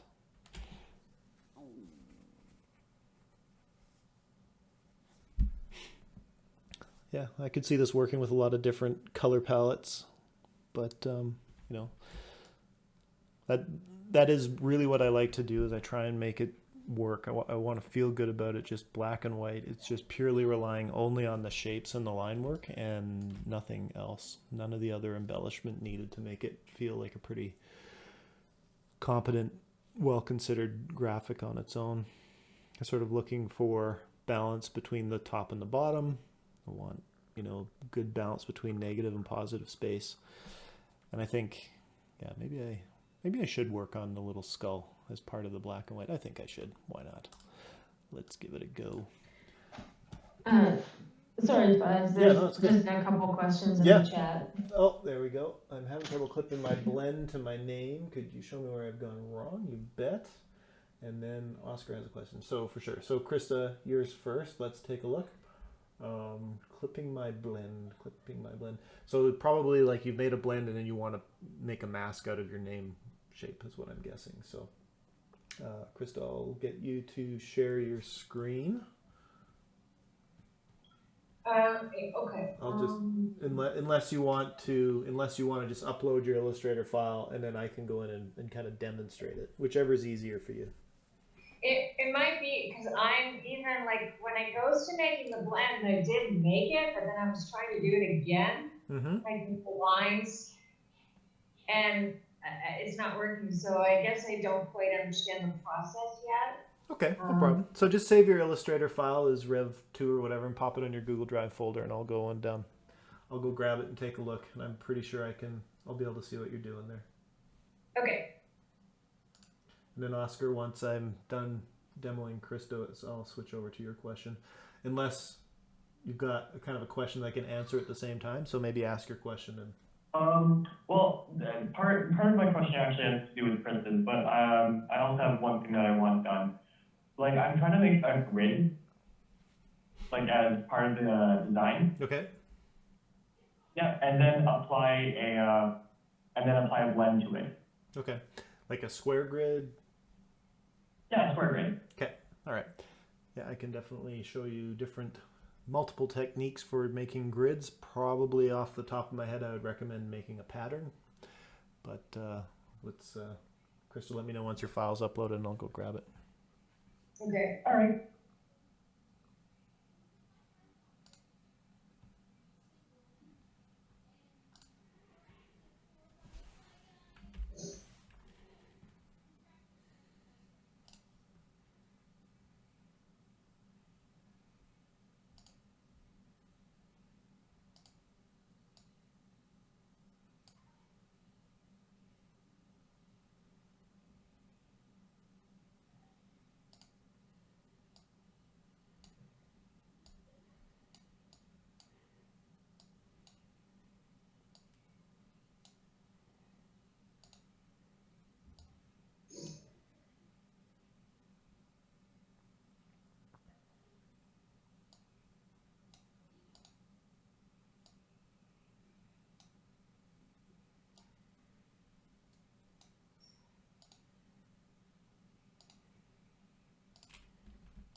Is it a big file that's taking a while to upload, or?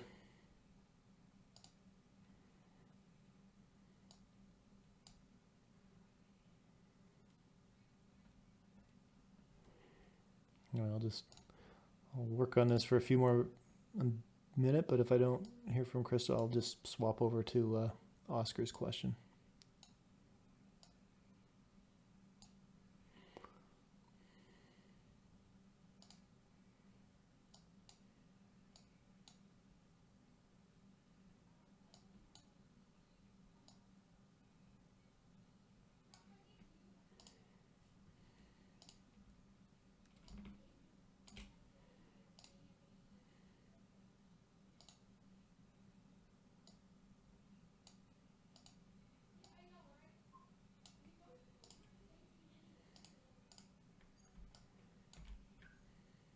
Okay, I have uploaded it. I don't know if it worked or not. Like, there's something there.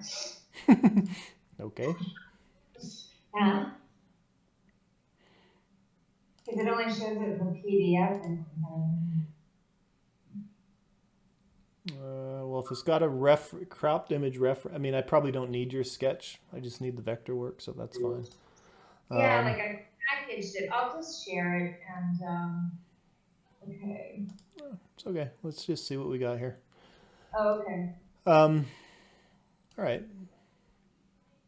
So you're trying to get your blend going in behind your name. I was just trying to learn that, yeah, and Okay. it just wasn't working. And then even those other 2 lines there, I was trying just to create another one. Okay. And, so the first reason is you haven't converted your type to an outline. So you can't mask. You have to convert your type to an outline first off. So let's just go type create outline. Oh, I don't have the font. But that's whatever. Okay, that's all right. Let me just select a font. That's fine. Just something that's a little less annoying looking than Myriad Pro. I don't know, something scripty. Alpine script. It's kind of okay. So this is your first thing. You got to type create outlines. Yep. Okay. I'm kind of doing it as you do it. Yeah, and then because you've applied an envelope distort, you're going to want to expand that appearance. So then object expand, and then say object fill and stroke. Boom. So now you can actually work with this as a masked shape, and I would actually just remove the stroke for now. Whoop, the stroke, not the fill. Just so you got it working. And I mean, like, I know this isn't your typeface. This is the one that I've got. So I mean, I would ungroup this and ungroup it again, just so it's a little closer. Group it.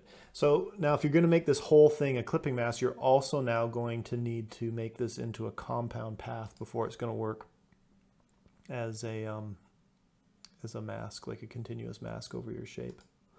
So compound path. So now I can use this shape as if it was kind of like one thing, like I can apply fills to it or gradients or what have you.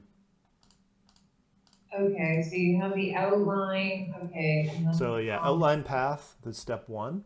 Then expand the appearance is step 2. Yeah. Then you're going to want to make it into a compound path, which is step 3. So that's down here under object. And so is expand. It's most of that stuff's under your object thing.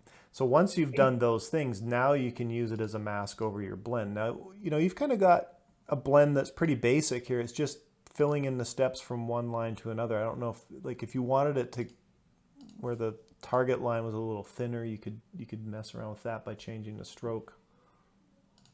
You mean, oh yeah. Let me zoom in a bit so it's a little more clear. I mean, unless you just wanted a step line and you didn't want it to. No, I think you were looking more for that, right? So yeah. So how did you do that? So that's just with the stroke. Yeah. So get the properties or appearance. So your target and your end shape, right? So I mean this line here, I just select that with the white arrow, the direct select tool. Okay. And then, increase the thickness and then go to my target one and set that. I mean, you could even set that down to, 0 doesn't work, but 0.25, just to get that nice, more obvious kind of brand, right? And I mean, you can mask that just as it is. You don't have to expand that particular appearance. Like say we just wanted to apply that right on this in behind there, and you want to kind of have the same thing, but let's say we're going to get sort of perspective-y with it, draw this line down there and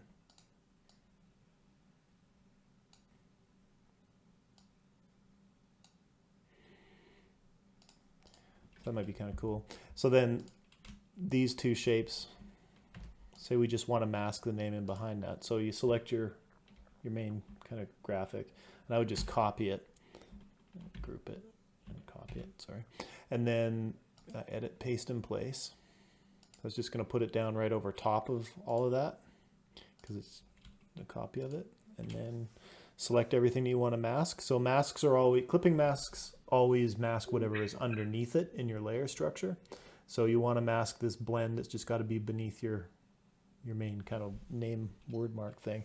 And then control 7, and that'll mask it like that. All right. So then, you know, because I did it the same color, you can't see it. I'm just going to lock this and then change this to like orange. So why did you make a copy there? Because I wanted the background. I wanted the background to be a fill. So if I go backwards through it here. Oh, I see. Okay. See, so this is what the mask looks like. It doesn't have any background fill. I mean, I could fill it. I could go in and fill the mask with my background color too. That's the other way. But I like to sort of keep my kind of base color as a separate shape so that I can do things like put a stroke around it or whatever, right? It just gives me more flexibility with it as a shape. So does that help, Kristen? Yes. When I was kind of doing it along in the beginning there, I can't make the compound pass. All objects in the compound path must be passed. Yeah. Like, what's going on there? If it can't make a compound path, it means that you've got another shape in your group of things that you've selected that hasn't been converted, like hasn't been expanded, right? So you can't make a compound path out of like an envelope distorted shape that you haven't expanded the appearance, right? So you can't make a compound path out of anything that's had an effect applied to it or anything like that. So I'm guessing what you tried to do is you tried to make your compound path before you expanded the appearance. Okay, well, okay. And I mean, I can switch over to screen share so I can see what you're doing. Sure, okay, because I understand what you showed me there. Yeah, so share your screen and then I can hopefully walk through what's... This is screen share. Yeah, you got to go back over to the Google Hangout, the Google Meet tab in your browser, and then lower right-hand corner. Oh yeah.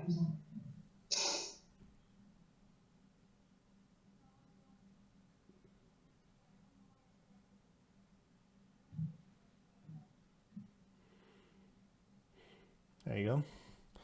Yeah, so whenever you see the outlines like that, and then the fill kind of not lining up, that means you've applied an envelope, like an effect distort that you haven't expanded yet. So just go to Object, up to your Object menu, and then go down and just click on Expand. And then Object and Fill, yep, boom. So now you've got all your shapes. Now you're going to want to unite those because you can see where there's shapes overlapping. So really what you've got right now is a group of separate shapes. There's a K, the little kind of R, the I, the S, the T, the A. They're all separate shapes. You want to unite them all together before we make a compound path out of this thing. So bring up your Pathfinder now.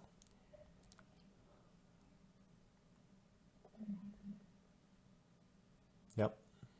Now, and then click the Unite tool, which is the very first one in the shape mode. This one? No, that's Divide. Yeah. Yep. Okay. So there, now it's cleaned all that up. So now everything all connects through. And then your final last step, and the only reason you need to do this is this sort of the left-hand bit of your R. If you zoom in close on it, like just zoom in so that the kind of the K and the R is kind of filling the screen, just so you can see this detail, because it's important to know this. So zoom right in there. So you see how that is, oh no, it actually is part of the shape. Okay. Yeah. One thing I want to make sure everybody's doing is deleting all their useless color swatches. It's just the first thing we do. You just delete that all the time. But you've got that RI is not connected in any way to the S, and also the dot in your eye is a separate little shape.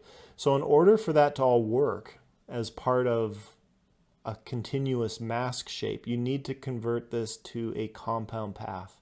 So a compound path is sort of like a group of shapes that Illustrator is just going to treat as one shape, even though it isn't always a continuous outline. So you got to go to Object again. And then you're going to go down to Compound Path and then Make, or Control-8 is the shortcut. Okay, so now this is ready to work as a clipping mask. And it's really ready to work as a very, you know, a shape, like a unique shape in Illustrator. But now you can mask your blended shapes or your patterns or whatever you want. You can use this as a mask.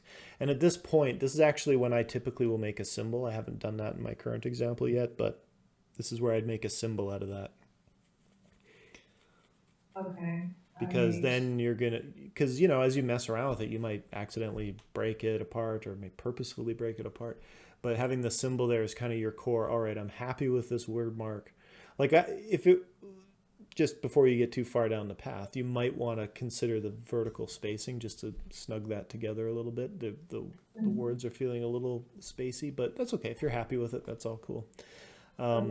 But yeah, that's ready. Now you're ready to make that into a clipping mask over whatever other shape you want to put underneath it. Okay. But yeah, that was why you had a bit of a distort, an envelope distort applied to your core graphic. So the Unite tool, is that after like you create the outlines and they're all individual and then you're uniting them again? That's right. It's sort of creating a continuous shape that doesn't have any parts where two shapes in Illustrator overlap. Those aren't necessarily going to be, they're going to be treated as two independent shapes, right? But what we want is once we've kind of got our core nice letter shape all how we want it, we want to flatten that all down to one continuous graphic that Illustrator can apply fills to or use as a clipping math or whatever. Okay. And so when I was doing the blend tool, like here, like trying to, I don't know how I did it. It just happened. So I tried to redo it and I wasn't getting it. So I don't know what I'm doing. Oh, okay. So just select both of those. Okay. So select both, hold down Shift and then Shift click on the bottom one. Okay. Okay. Yeah. Yeah. Oh, okay. Yeah. So that's your target. So think of it as a start and an end, and then blend, make. Oh, okay. So it's just like that. Yeah. And then, you know, it's not locked down. Like you can move around the ends or the colors or whatever. You can blend. It's sort of like a target blend. So it's kind of a cool way to sort of create patterns, basically. But the blend tool is really a lot of fun. You can do a lot of really nice things with the blend tool. You can make dynamic pattern shapes out of them. Kind of all kinds of fun stuff with these things. So it's a good way to make a grid. Lots of This is how you made the bigger one like that? Yeah. Okay. Yeah. And this one. Yeah. So yeah, just small. yeah, exactly. So play around with it. You can blend from color. Yeah. Blending's pretty neat. It's the blend tool's got lots of great applications. Okay. All right. So yeah, and once you're happy with that, you can put that in behind your name and apply the mask and go to town with it. Okay. Great. All right. All right. Thank you. You're welcome. All right. So Oscar's question about making a grid. Yeah. So I'm just going to share my screen.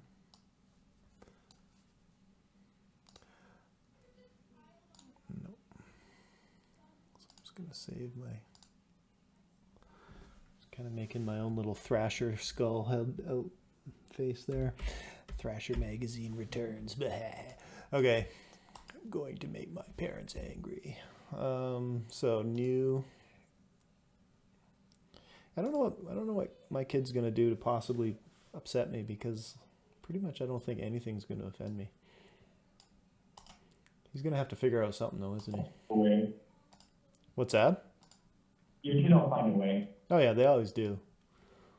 I mean, it's sort of something you just gotta do, right? So he'll probably like start listening to Gordon Lightfoot or something. I don't know. Actually, I like Gordon Lightfoot. That couldn't piss me off. Yeah, easy on Lightfoot. I mean, come on. What's that song? The Voyage of the Martin Fitzgerald or something? That song's awesome. The Wreck of the Edmund Fitzgerald. It's like classic, best song ever. Okay, so Oscar, so we're going to talk about building a grid. Now, what type of grid do you want? You want like a dimensional grid that kind of looks like it's in 3D, flat grid? What type of grid are you talking about? So the idea that I was going for was, you know the vaporwave movement from like 2010, right? Yes. Yeah. So that's basically what I'm going for. So kind of like, it's kind of like 80s inspired laser beams and stuff. Yep. Laser beam light. Yeah. Okay. So the blend tool is going to be where I'd first go. So like, let's say we just wanted to really build like a, a laser grid, so it's black background with like purple, right? So I'm just going to put that there just for ease of thing, make myself a little.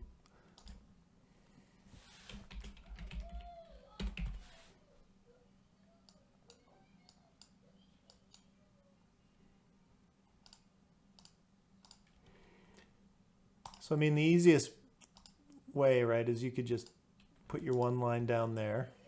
Let's not have any fill on it, though.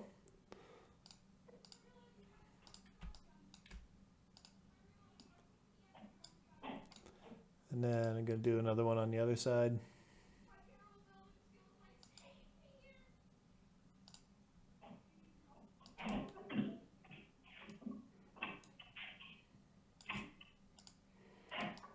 So right there, I can just blend that.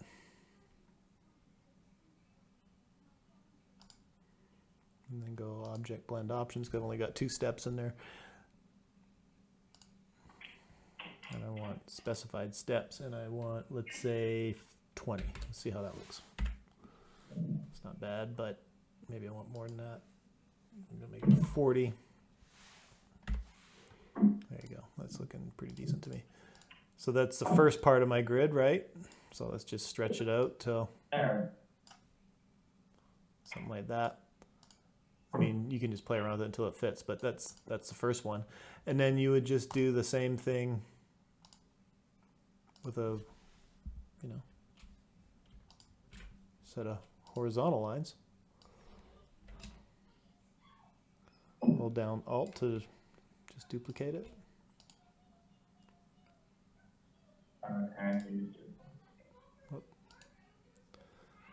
Let's check out my blend options. That's not what I thought it would have retained what I did before. There you go.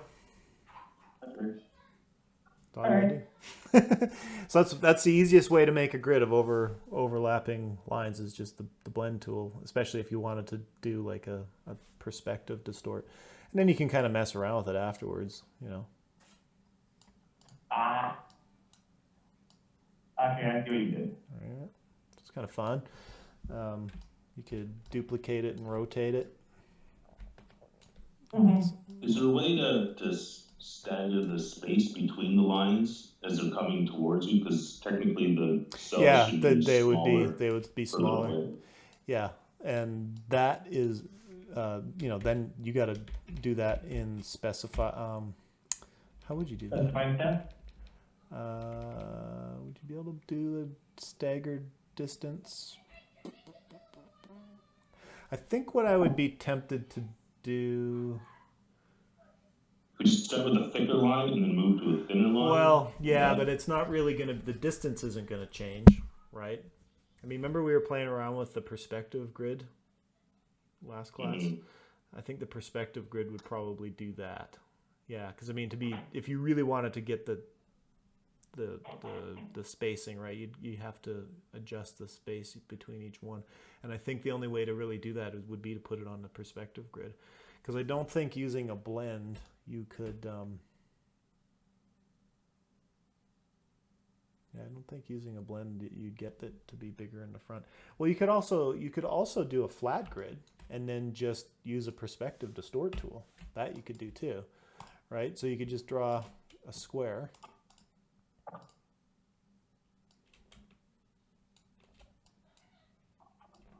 Make yourself a quick little grid like this.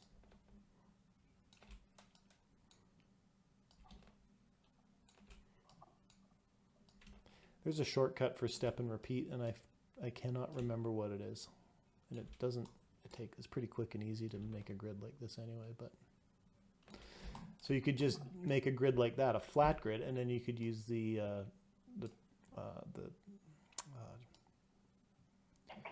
transform. What's subs to transform here? Transform. There's a perspective distort. I forget where it is.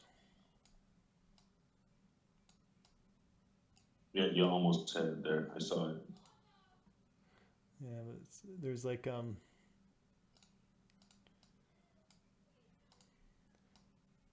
always forget where that distort tool is. I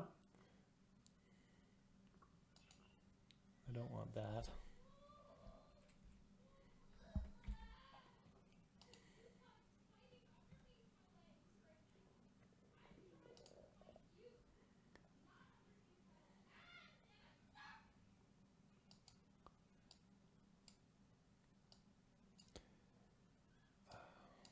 I can never remember where this tool is. There is a perspective distort transfer. What's that? Have you tried like Shift D? Shift D? P. Shift P. Yeah. That's a perspective grid. That's not what I want. Yeah, I mean, I was kind of I don't really know what I'm doing with the perspective grid tool in Illustrator. With some messing around, I think that's one way you could do it, for sure. But just kind of strictly speaking, not using grids as guides. Okay. I don't like how the perspective grid works because it's annoying. Doesn't mean it doesn't work. It's just I don't know what I'm doing with it. Okay. Perspective grid, hide grid. I just want to find where the perspective distort tool, because I know there is one. It's just not easy to, like, this is where the UI in Illustrator isn't ideal. Scale. It's not a shear. It's like a distort. It's one of these. It's in here somewhere. It's like a transform option. Maybe go through the menu to try and find it.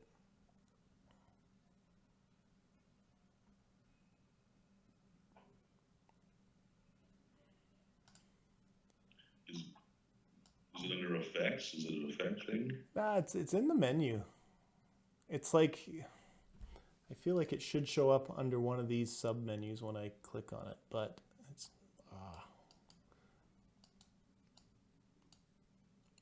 it's kind of like scaling, but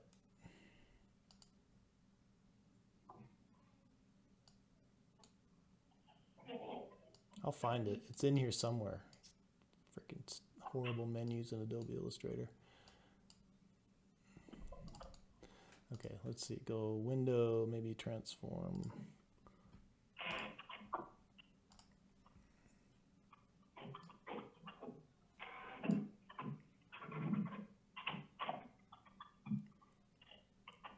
Like, I even know what the icon looks like in my head. Like, I've seen it a million times in Illustrator, but where have they hidden it on me? I don't know. But it's in the menu somewhere. But it looks like this. It's got nodes with a circle as a little icon that looks like this. And it's under a sub menu. It's not the default on scale or shear, but it is available. Maybe it's only available with a shape selected.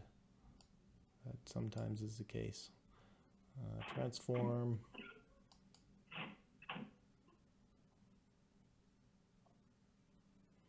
These are all the transform options. Holy crap.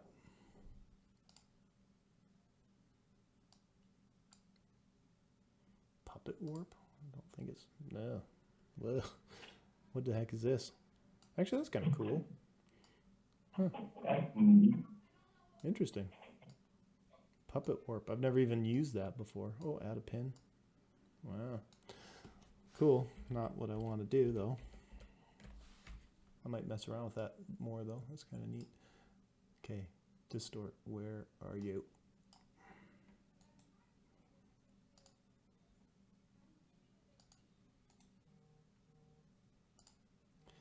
I'm gonna have to revert to Google here. I know it's in here. I was just using it like yesterday to work on a project, but That's the annoying thing too with Illustrator. Sometimes you can accidentally hide menu options without knowing it by hitting a shortcut.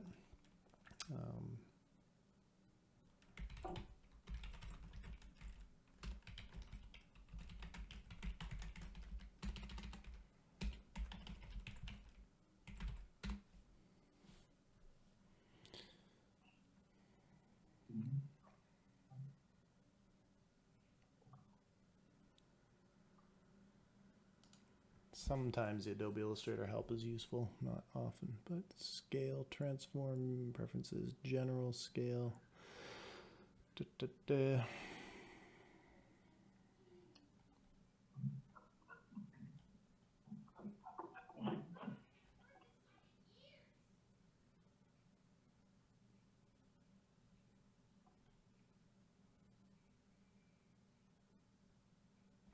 Okay, it looks like it's a sub option to the free transform tool.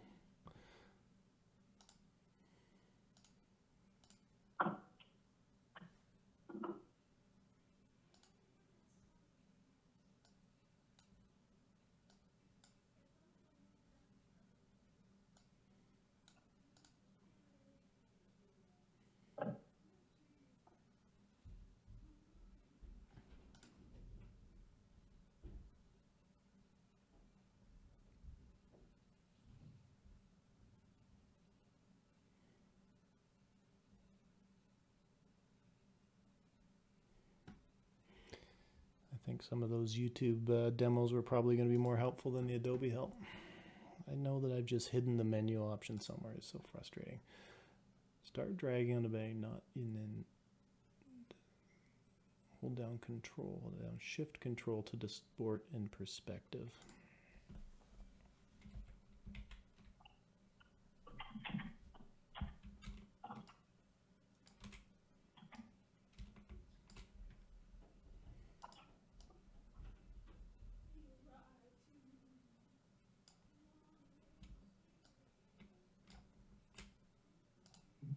It's like the distort tools just disappeared from my menu.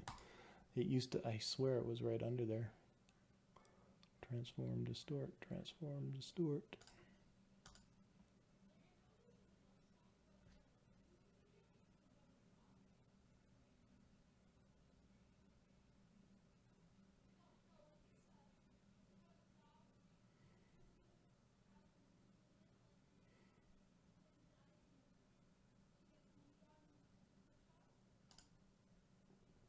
Yeah, like that's more for the perspective. Envelope, distort.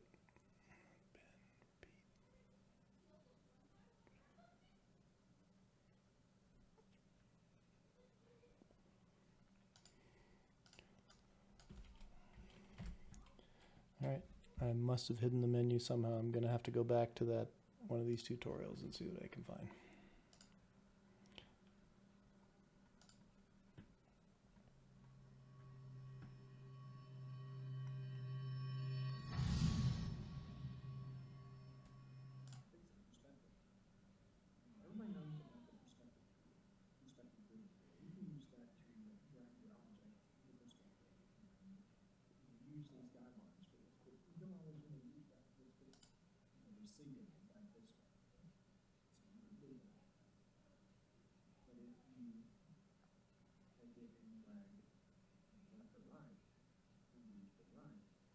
Yeah, that's what I'm expecting to see when I use that tool.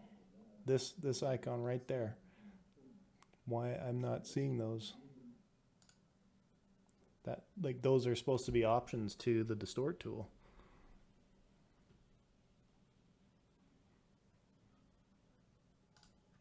I've never seen those in my menu either. Did they get rid of it with an update or something, maybe? I don't, well, unless it update, because I literally was using this yesterday. Like I was putting something in perspective yesterday, and I just went to the sub and went distort, and now suddenly it's disappeared, and that is the most frustrating thing in the world, because I mean I use that quite a bit, and now it's just gone. It's like, where did the options go? Illustrator will do this to you sometimes, and it's just like, oh, you switched your view mode and distort to not include perspective. Like, it does have little things like this, so it can be really, really frustrating.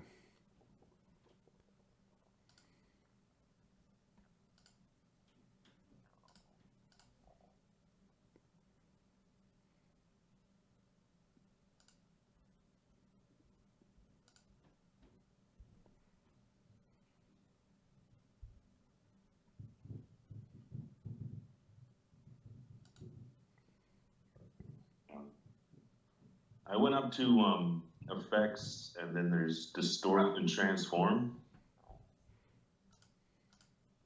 You have to, yeah, distort and transform. Fourth one down. No, that's the Photoshop one up. All right. So we did that, and then Free free distort distort seems to be. Yeah, but it's not quite the same. Like free distort, you can eyeball it, but it's not like there's an actual perspective envelope distort tool, and it's nice because it does a better job. I mean, this works okay, but it's not the same. Yeah. But I mean, you can get the same thing, and then you would expand that.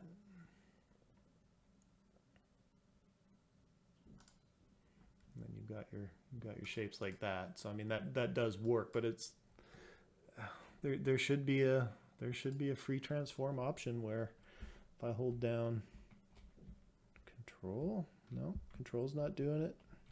It's just like the function's gone, and it's really pissing me off because I know that it's not gone. But I kid you not, it's supposed to show up under here. It's where it used to be.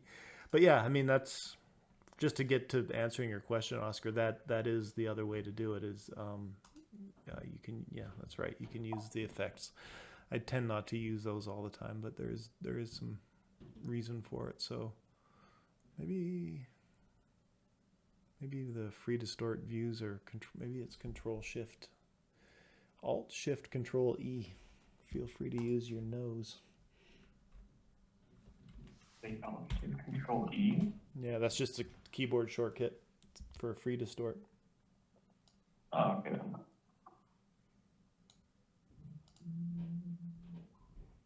I mean, when you apply a distort to an already distorted shape, it can actually do a nice job of kind of really creating the kind of neat curves. Oh. Like wait, that. Can you repeat that? Like what I did is I applied the distort once, and then I expanded my appearance, and then I applied the same distort again, and it kind of, and then what it did is it kind of warped it a little bit, which is kind of cool. I mean, I don't know enough about, like the effect wasn't exactly what I expected, but it was a happy accident, right? That's actually really helpful. So I wish I could find that perspective distort though, because I use it quite a bit for type effects and things like that, and I feel like I've somehow hidden it in my menu. Anyways, I'm not going to waste too much time on it, but I mean, the other thing that you probably would want to do is kind of make this grid sort of glow, I bet, right? But that's a raster effect that you could do. There's a couple of different ways you can get like a glowing effect, but I've like used a couple of the raster effects, like specifically outer glow. Yep. And I find that it's for what I'm going for, it's not very helpful because I don't quite know how to apply like the right colors to it. I've tried like just clicking on it and then just doing the color thing, but that doesn't quite work very well. Yeah, so sometimes you got to layer up a blur or something like that. That's sometimes works better. So like say you want to make it like kind of really sort of thick like this first, and then you go Object, Path, Outline, Stroke. So that kind of makes it into like an actual shape, and then unite it. So now I've got an actual like vector shape instead of paths, right? And then from there, then you can go your Photoshop blur. So that's going to give you that sort of whitish gray look, which doesn't look all that great. No, that's what I used, and I didn't really like it. Yeah. So, you know, this Like is if where, like, like if I, I would just change the color, I would definitely use it. yeah, but there's another way to do it using a gradient fill. Let me just think here. If you wanted to, yeah, that would actually get pretty tricky to make it kind of, this is where, you know, once you're done with it, you know, you kind of export it. You're going to get a much better result with Photoshop applying blurs and stuff to shapes than in Illustrator. But in terms of just getting your dimensional grid like you're doing, that works pretty well. Just use the perspective work tool? I think so. I think that that's going to work the best for you. I wish I could find the perspective transform, but just, you know, making a grid out of blocks and then using the transform perspective. But really, it hasn't, now that I'm looking at it, it really hasn't achieved what we wanted, which was for these lines to get further apart as they got closer to you. It didn't really do that very well, did it? If I found like that sort of way, that'd be optional for me. Or ideal, I guess. I'm gonna just try one more thing here.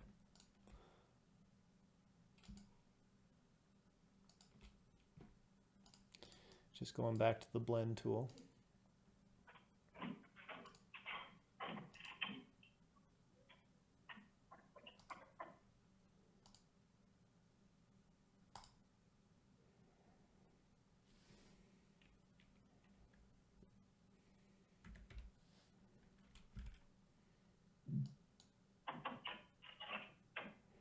Yeah, doesn't really make much difference.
Yeah, like it doesn't really put the lines in proper perspective. It just distorts and squishes them. So I think the only way to get a real proper three-dimensional grid is to use a perspective grid and draw your shape on it.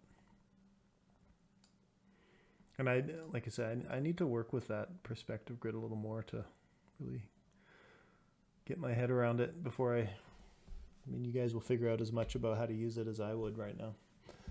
Just because I don't do that much with it. But I think the only way to get a real proper true perspective is to use a perspective grid, and then it'll actually snap that shape onto whichever face of your perspective grid that you select.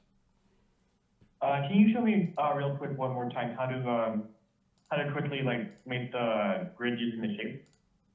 Just the basic square grid? Yeah, just basic square grid. And so then just apply that. Yeah, so you just draw yourself a square. Mm-hmm. It definitely helps to make sure that you've got snap to point turned on. Okay. And then once you've got your shape, hold down the Alt key.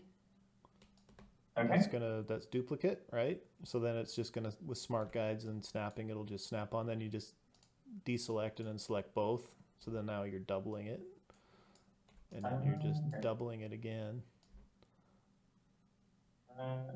Smart guides is in the what's it called? View.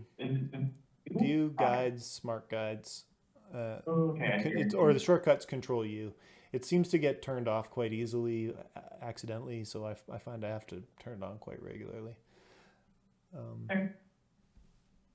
I should actually try and remember what the process is for repeating a step.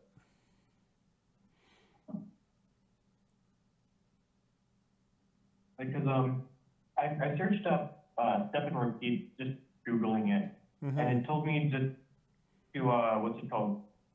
Like do the first part of what you were doing, like just copying the shape and then moving it, and then it told me to align it, and then just copy that. And once you applied a blend to it, which is real wacky.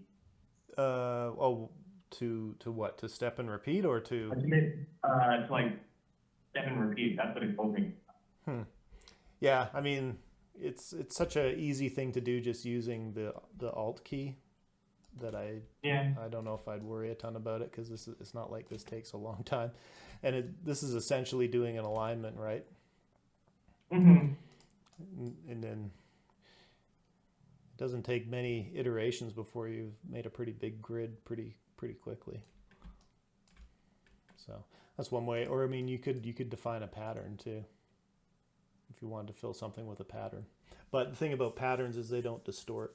I don't think, anyway. You might be able to apply it, but I mean, patterns can be a good way. But yeah, it's until I were to see what you're really trying to do. But yeah, proper perspective, Illustrator is not ideal for it. But again, getting to know the perspective grid is something I need to do myself and learn a little bit more about it. But I'm not going to do that right now.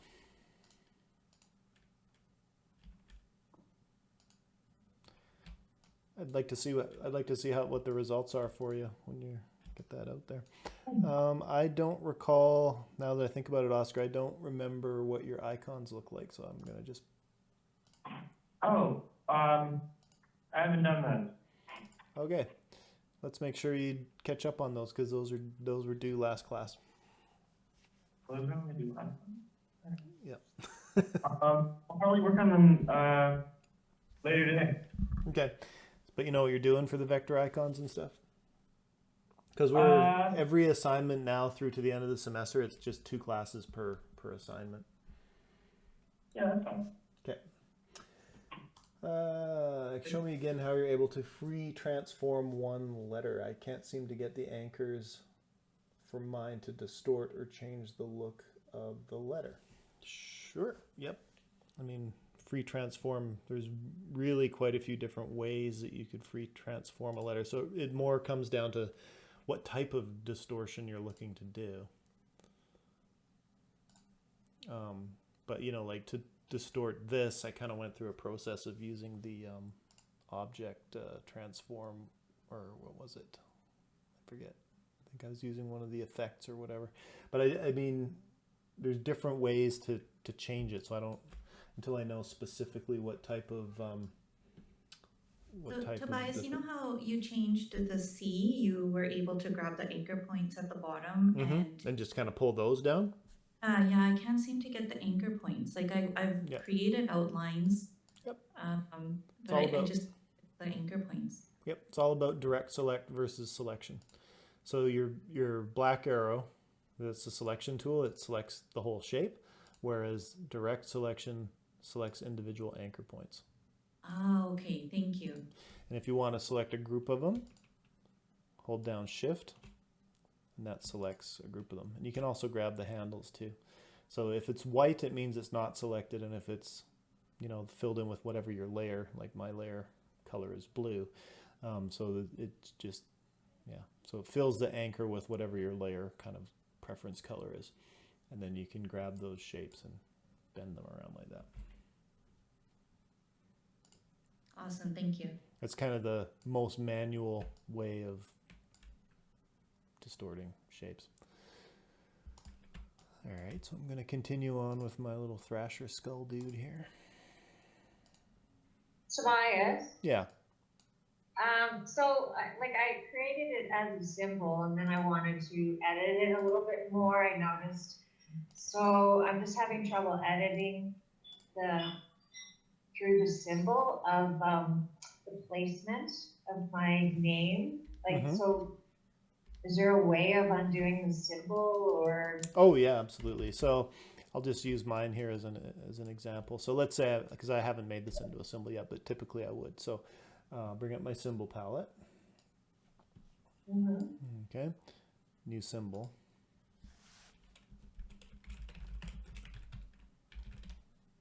Okay, so now it's a symbol on there, but if I drag that onto another place, say it's my second artboard, but now I want to edit this independently of the symbol.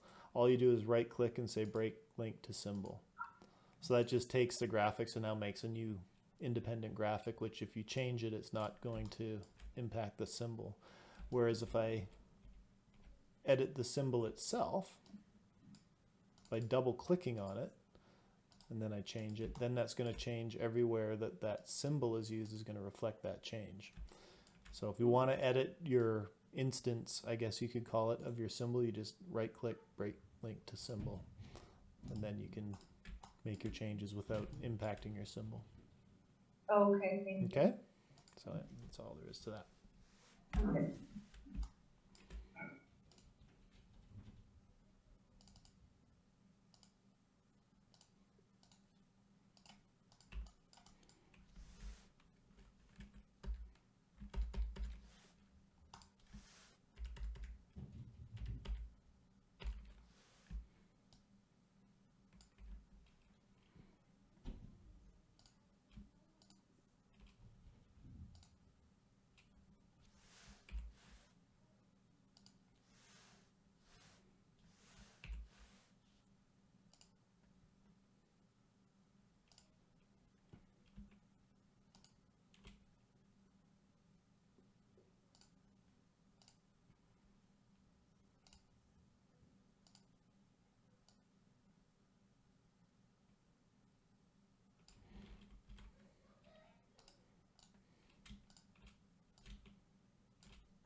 What am I doing?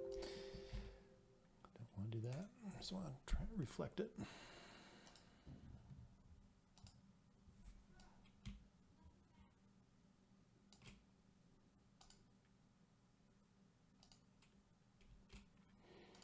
So this is another technique too. Sometimes when I'm developing sort of a little graphic like this, but I want it to be symmetrical. This is where sometimes you can use a symbol in a kind of a unique way. You know, I'm not really done working with this yet, but now I kind of want to play around with it in terms of symmetry. So I'll make just this half of this a symbol.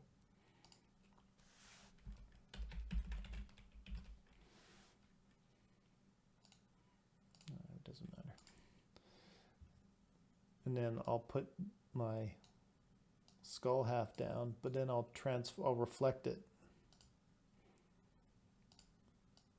And then I'll line it up with right where I want it to be.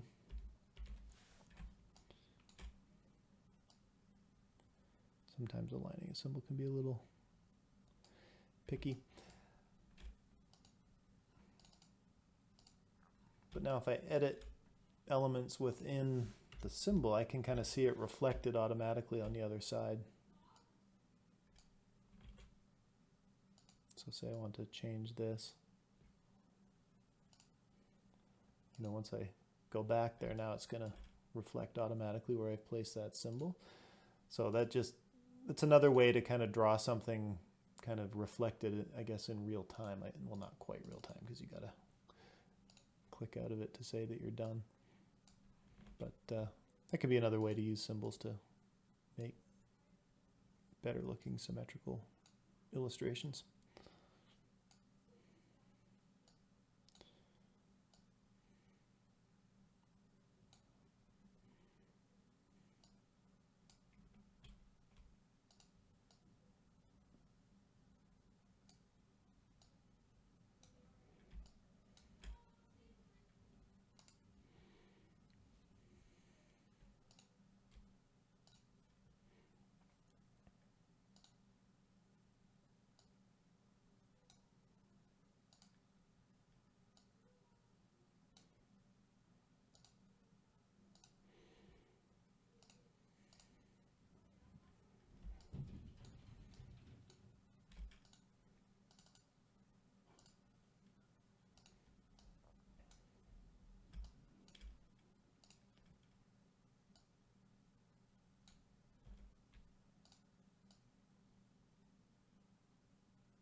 This is reminding me of that guy in the Lord of the Rings who comes out, the mouth of Sauron or whatever. Just kind of going really over the top with the silliness here, but kind of interested to see what this looks like. Interesting. Well, we'll see. It's getting close.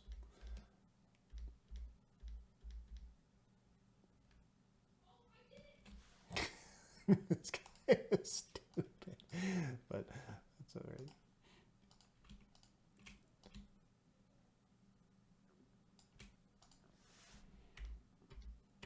Sort of feel like I can come up with something a little more imaginative down there later, but it's okay. So that's kind of the core shape. So I think I'm going to start putting in the color and stuff. How much time have I got left here? I've got to... Oh, right, we started at 9 today, so this goes till 1 o'clock. So I got lots of time.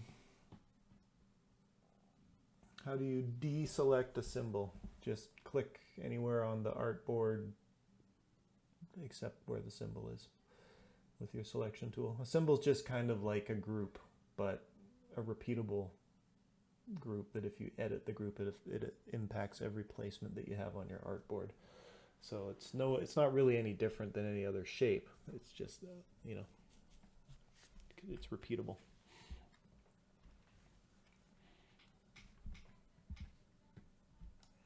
So if I didn't want to select this symbol, I just deselect the symbol.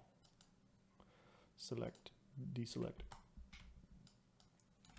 So for fire, I'm going to need some oranges and some yellows, and I'm going to need oranges and yellows. So let's make myself some orange and yellow.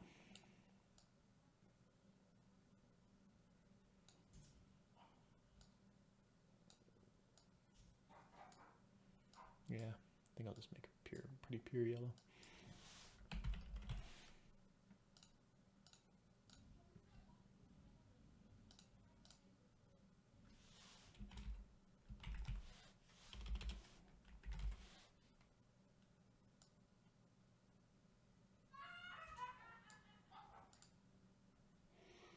And this red's kind of more like a blood red. I wouldn't call that a fiery red, so let's make a more intense red, more like a cardinal red. No cyan, no yellow, no black.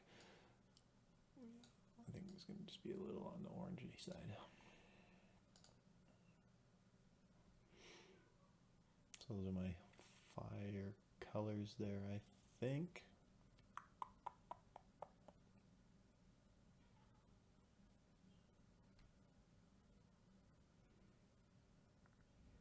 Okay. So I think what I could do is I could look at this whole shape as a mask, and then I could just do the kind of fire effect on a layer underneath it.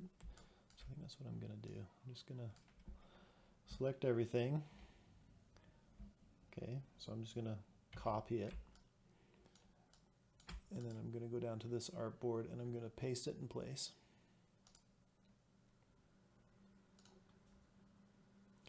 So what that's done is it's put all of that on the text layer. So I'm going to make a new layer just called Combined Shield.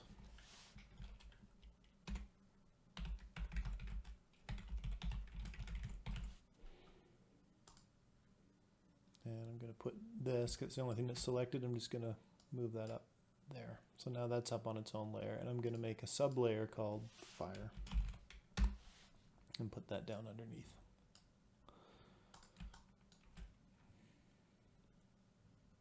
I'm just going to lock that and lock everything else just so I don't accidentally select it. So now I can kind of work underneath this with my graphics and kind of see through it. But I can't remember if I use it as a knockout. I don't think I did. So let's unlock this first. So this shape is filled with white, but what I want to do is punch it out of the shield now so that it's a see-through, so I can just use the minus front.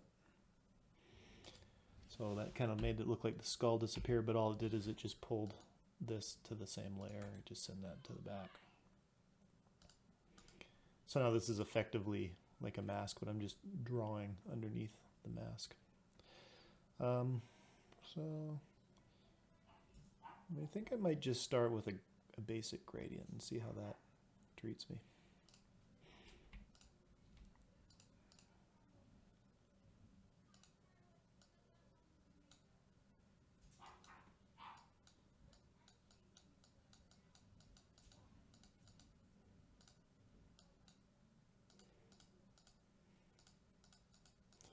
And I'll go in and clean this up later, but I'm just getting a basic shape that I can fill with the gradient color. So like that, right? But I'm gonna now build a gradient out of there. So I'm gonna start with, I think I'm just gonna start with the yellow as the base, and then I'm gonna add a new gradient over top of that. So new fill. Let's drag the orange down in there.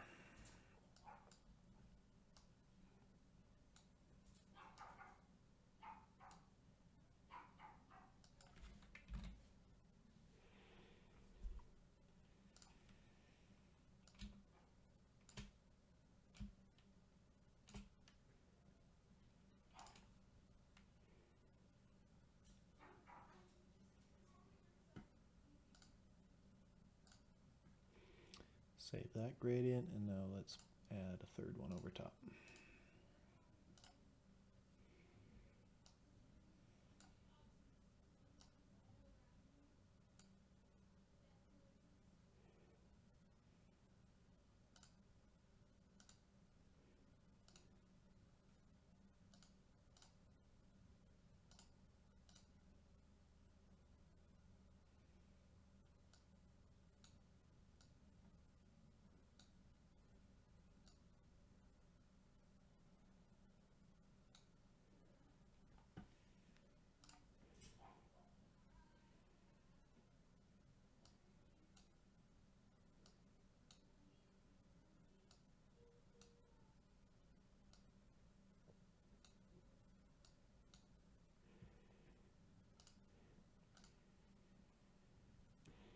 Okay, so that's kind of starting to give that sort of feel that I wanted.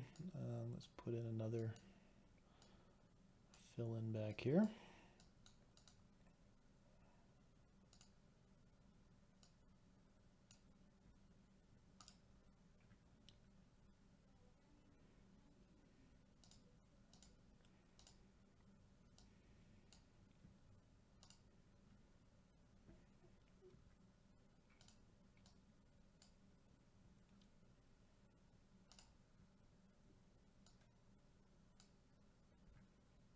Oops.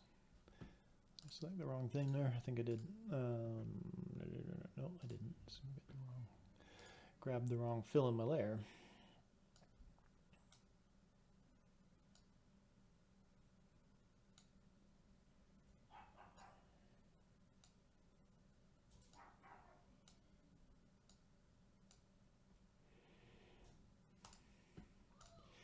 I don't know if I really want to go to the level of adding like actual flames. I don't know if that's, but maybe if I did like sort of stylized kind of like hot rod type flames, I would really push it over the top.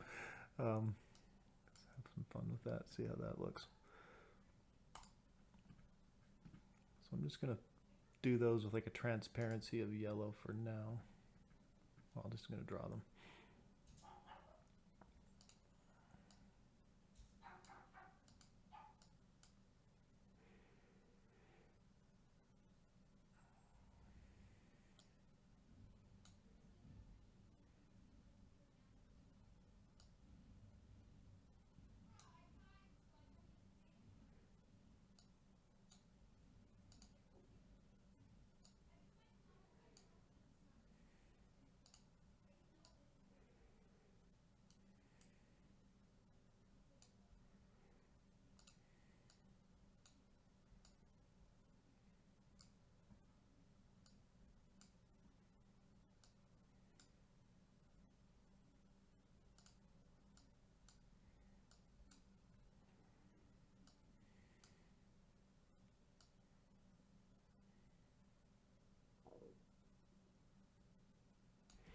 Actually, I feel it'd be a little easier to work from the top down here.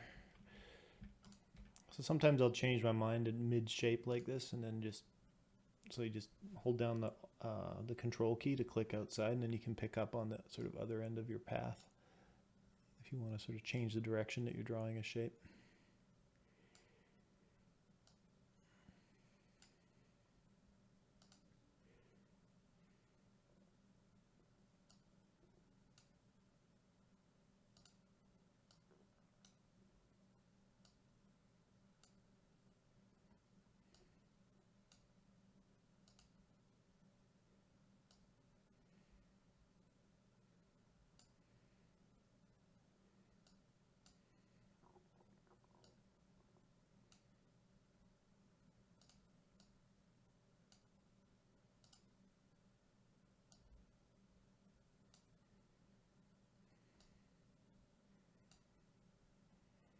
This is starting to feel a little more Halloween than I intended, but it's all right. Just kind of goofing around with it right now. I think I could make it look better by really just making it like a subtle transparency over the top. I'm just kind of getting the shape in place right now.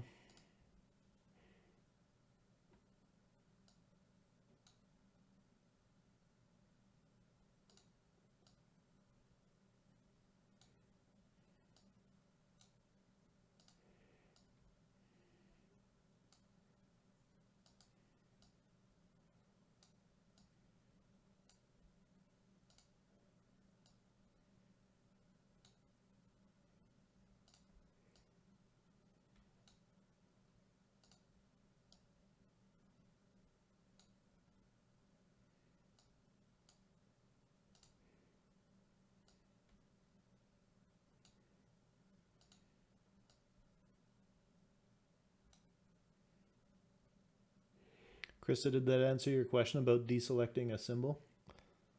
Like, were you able to get that working? Yes, yeah, and I was using the break lines of the symbol. I'm still having a little bit of an issue doing the clipping mask, because when I tried it, it didn't work. Okay.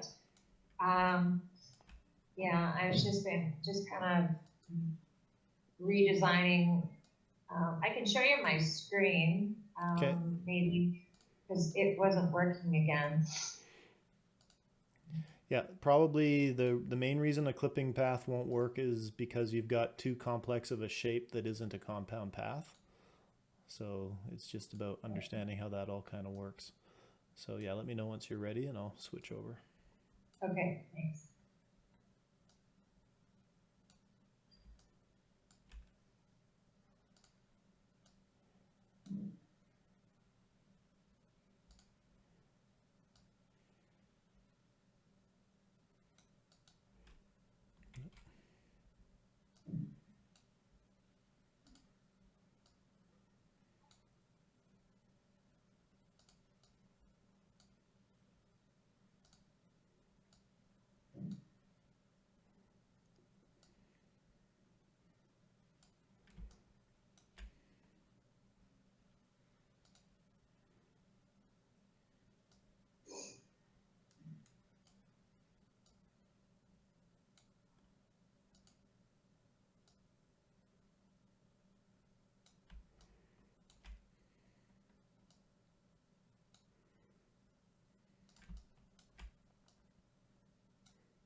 So there's kind of a way to just sort of use a layer, kind of like a mask while you're working on it, just to kind of get your core shapes together underneath.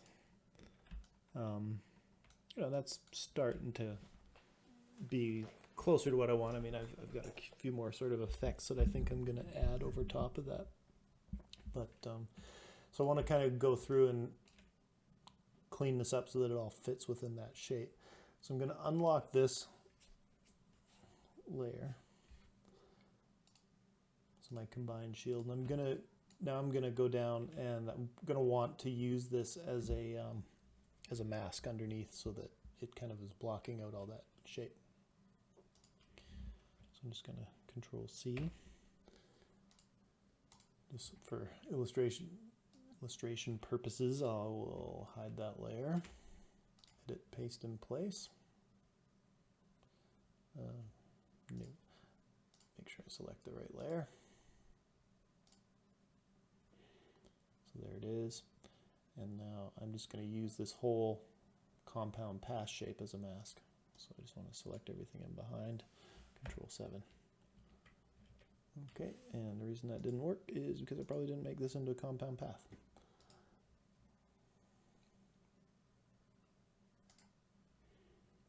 So let's try it again.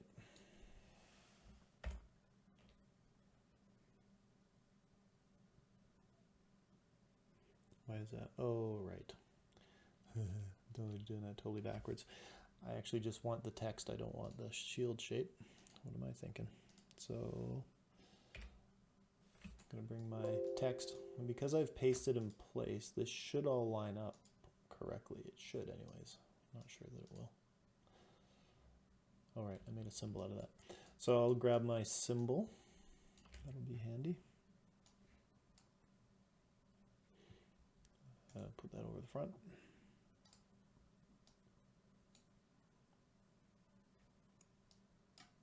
On the fire layer. I'm ready any time. Okay. Just finish this one step here. Let's get that lined up. So I'm going to save my work here so I don't lose it. And let's switch over to Krista's screen. Okay, go ahead and share.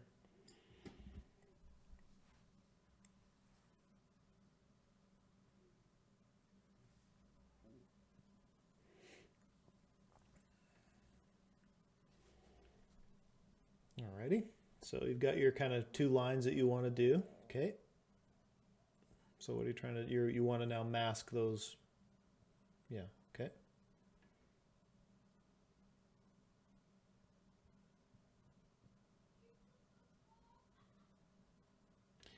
Krista, I think your microphone might be muted if you're saying something. Oh, okay. Yes. Hi. No problem. Yeah. So it's just not working. Okay. Yeah, like I go to clip it, make, and I get that. Yeah, you don't have anything selected in the background yet. You've just got what you want as your mask, but you need to select what you want to mask it. So it's both things have to be selected at once. So no. So click that, and now shift click the Krista. Yeah. Like that. Okay, and then shift click Krista, like the name Krista, the word. No. Okay, so let's click that. Click the K. Okay, so there's your whole. So that's your compound path, right? So now hold down Shift and then sort of go outside of the bounding box and click the first set of lines with Shift selected. Yeah, and now go down outside of the bounding box and hit Shift on the second set. Oh, and now do Control 7. And then Control 7. Okay, so what happened there is your Krista wood is not a compound path. So Control Z.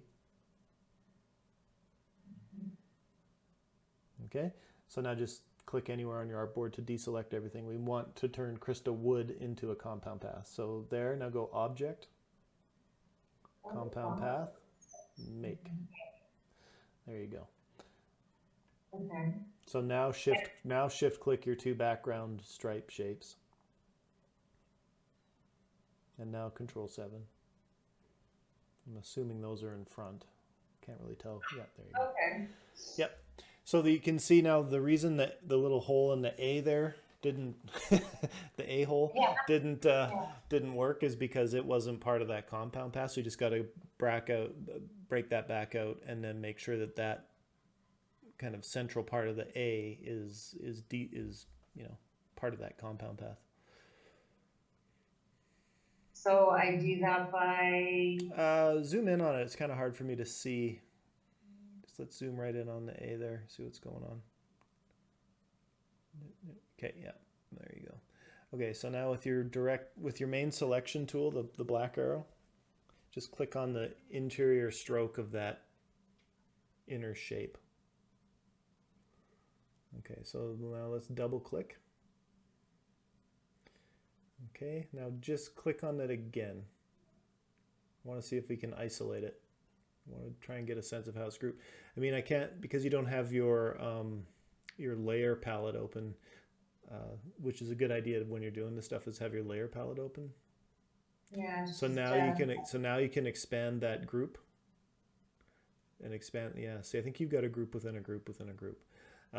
So let's expand that second group down underneath again. Oh boy, this has just been grouped to death. Yeah. So there you go. You see, see it right down on the bottom of the stack there. There's that little shape. If you just go down and click that, just click the little red dot right next to it. It's going to deselect everything else, like over where the red dot is. So just click that. So there's where that thing is, right? So it hasn't been made a compound path within the A, but first thing, we don't need so much grouping. So let's first go back and get all this stuff ungrouped first, so that you can make a clean compound path out of it. So just where it says group right under isolation mode, just go click up to that. Yes. Yeah, just click there. Select the red dot. Yeah. Okay. So now let's just right click and ungroup on your graphic on your artboard. So move over, and then ungroup, and then ungroup it again. So we just want to ungroup this all until we just got a bunch of shapes. And one more time. There we go. Okay, so now we've got now you should be able to select that interior A line, the stroke of the A. That shape right there, and now you should be able to make that a compound. Now we're going to need to make that a compound path of the other shape, the outline, right? So hold down shift and click on the kind of the outer shape too, like, you know, I just can't remove that. I just can't delete that part. Well, if you delete it, then it'll be solid. You want to have that interior part of the shape, right? What we want to need to do is we need to make a compound path out of this shape first. So like hold down shift and click anywhere. Click. Yeah. No. In the brown area. So shift click. Now go object path. Object compound path, make. I mean, it's Control 8. That's the shortcut for making compound paths. There you go. So now apply a fill to it just so it's easy to work with. Like give it a fill color. I just go to your swatches and fill it with a swatch. Just move your, Yep, there you go. Okay. Well, unfortunately what you did is you unselected your shape. So now you got to go Control Y. Control Y just to go to outline mode, just so you can see it, and now select it, and now apply a fill, like a swatch to it. But make sure you select it first. Just click on the A, anywhere on the A. Yeah, click, click, clickety click. There you go. Now go into your swatches and apply a fill to it. There you go. Yeah, you Just click. clicked. This is awful. Yeah. This is just kind of getting comfortable with the selection of shape. Click. There you go. Okay, so don't click anything else. Now go down and select your swatches so you can actually see your swatches. And this is why I say delete all the stuff you're not using, because it just adds insult to injury when you're working through menus and stuff. If you're swat, yeah, there you go. Okay, so what's going on there? So see, like if that was a compound path, Yes. that middle of the A would not fill. It would just fill things. So let's just try and see if we can isolate just that interior part of the A, because somehow you're missing a click, I guess. So let's just click on that stroke to select it only. See if we can isolate it. Yeah. Let's see what happens if we delete it. Maybe you've got it doubled up and I didn't notice that. Just hit delete? Yep. I think it... Nothing. Okay, so it's been duplicated. So it's been duplicated like 3 or 4 times. So delete it again. We're going to delete it till it disappears. Okay, so it was just deleted twice. So Control Z to undo that. That's all it is. It was just a stacked up shape. So now Shift click the rest of the shape, the main surrounding shape.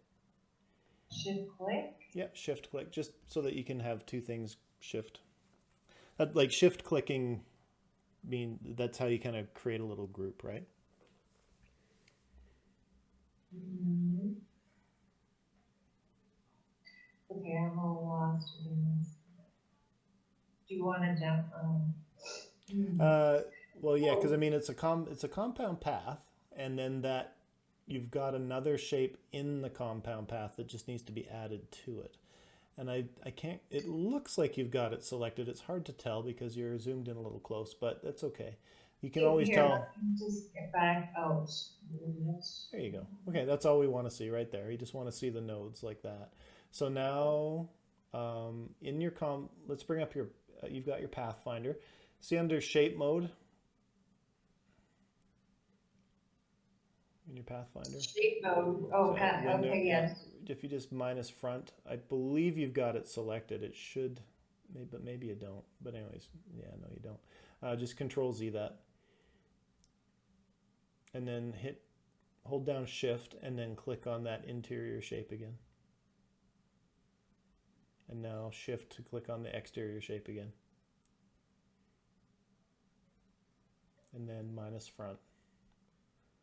That should delete it. Okay, maybe it's underneath it. So Control Z to undo. And it's weird that like, you can't expand, like you're in the compound path. I can't really, so see the little kind of breadcrumb up just under the tab for the name where it says compound path and then text copy. We just want to, let's get out of compound path mode. So just up left, sort of right under your tab, just click to the left, just click on the layer, get to the layer mode. Click on the, over, so over to your left, up. Left, right there. Yeah, so to the left of that, you can click on the text copy and that, okay. Yeah, there you go. So I just want to see what is going on outside of your compound path. So just select it. Like it looks like it's part of it. I just can't figure out how it's managed to be part of it and yet not be selected. Here, just save your file and pop it up onto Google Drive. I'm going to download it and just because it's kind of hard for me to see, and I think I can just drill into it quickly. It's just these little kind of complex compound paths, they can happen sometimes, and it can be kind of frustrating for sure. Okay. So I just toss that up onto Google Drive. Okay.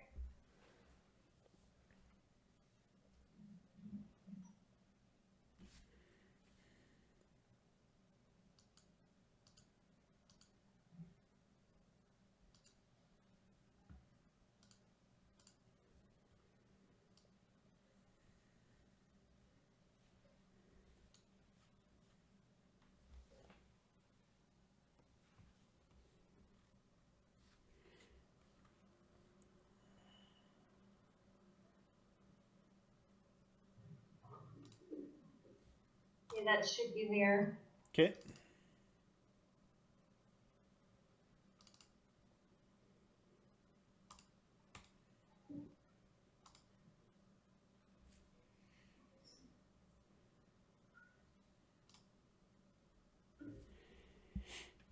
Okay, so this is the offending shape in question. So text copy group, and then there's this compound path. Okay.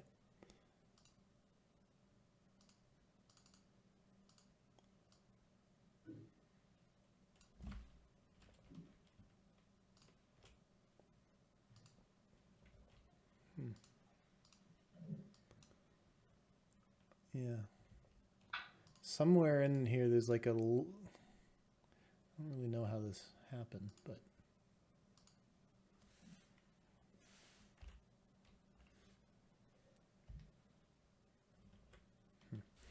This is weird. I'm gonna just pop out of there. I'm gonna release that compound path and just try again here. So right click, release compound path, like we did. Okay, so that's fine. Now I'm gonna bring this to the front this time. I'm just gonna switch the color. Okay, so there we go.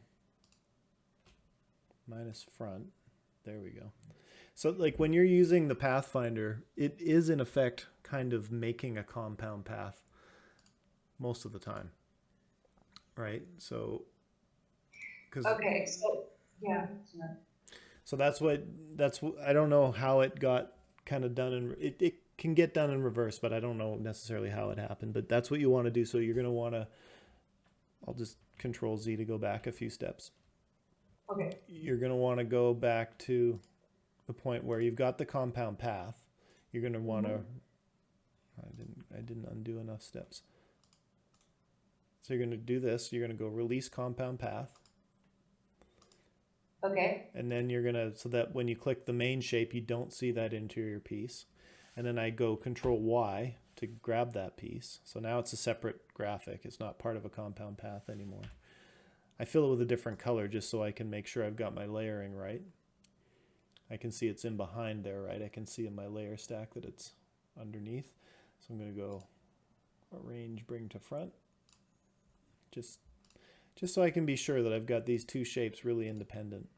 And then I'm going to hold down Shift when I hover over this shape and then click. So that makes them now part of the group, and I can see them, the two red dots here. Got the path underneath, which is the STA, and then the interior circle part of the A. And now I'm going to go minus front. So that punches that shape out. And that actually created a compound path. Like literally when you're using the Pathfinder and you do that, you are creating compound paths. It's just another way to do it. So now to get I'm kind of lost again, and I'm in something like really frustrated right now. I was trying to follow you. And, yeah, I'm sorry. No, it's okay. It's this aspect of lettering and kind of really these complex shapes when you want to do masking and stuff like that. It's really the only way I can ever sometimes figure my way through stuff like this is by using my layer mode and really understanding what I'm looking at here, right? And well, I did get it though. It didn't work. You did get it to work? Yeah, it's gone. Good. Okay. So now your next step, you're going to have this STA. You're going to now want to recombine all these things into a big compound path. So that's going to include this dot on the top of the I, the R and the I, and then the K. We're going to now want to make all those disparate pieces into a compound path so that we can now mask our background like that, right?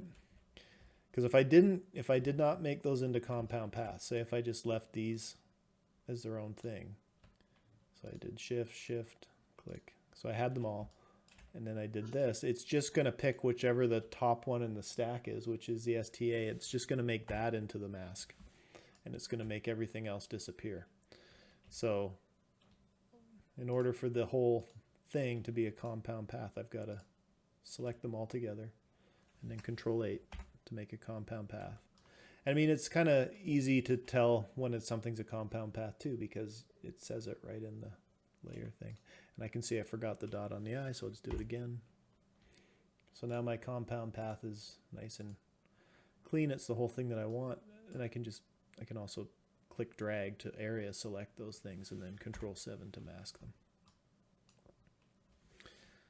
But that's the key thing to remember about masking is you need your shape, whatever it is. If you want it to all work as one mask, it's got to be a compound path.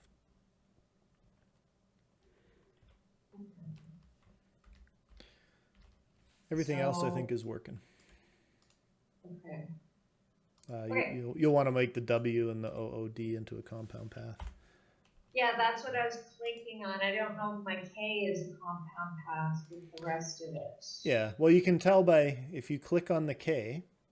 Yeah. And everything else is in the bounding box, and the only thing selected in your layer palette is that compound path. Mm. And you can also hide it just to test to make sure, right? But you can select it like that, and then shift to get the thing that you want to mask, which is down underneath it, way down here, the blend. And then the same thing is going to be true for your wood. And then you've got, those are your two masks, right? But I mean, obviously you want your strokes and your outlines and stuff to be done, so that's why you want to stack those shapes up, copies of these things, right? So you're kind of making this texture fill just its own kind of layer group. And when when I get to this point, that's where naming the stuff in my layer structure starts to become kind of important, because it can be hard to know what compound path is what, right? So you want to really organize your layers and your colors.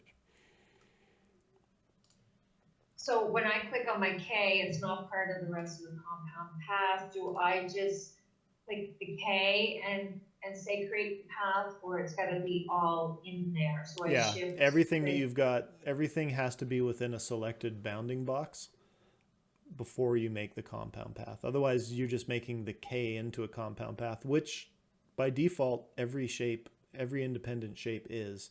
Like, if I just draw 2 blocks, right? Those are 2 shapes.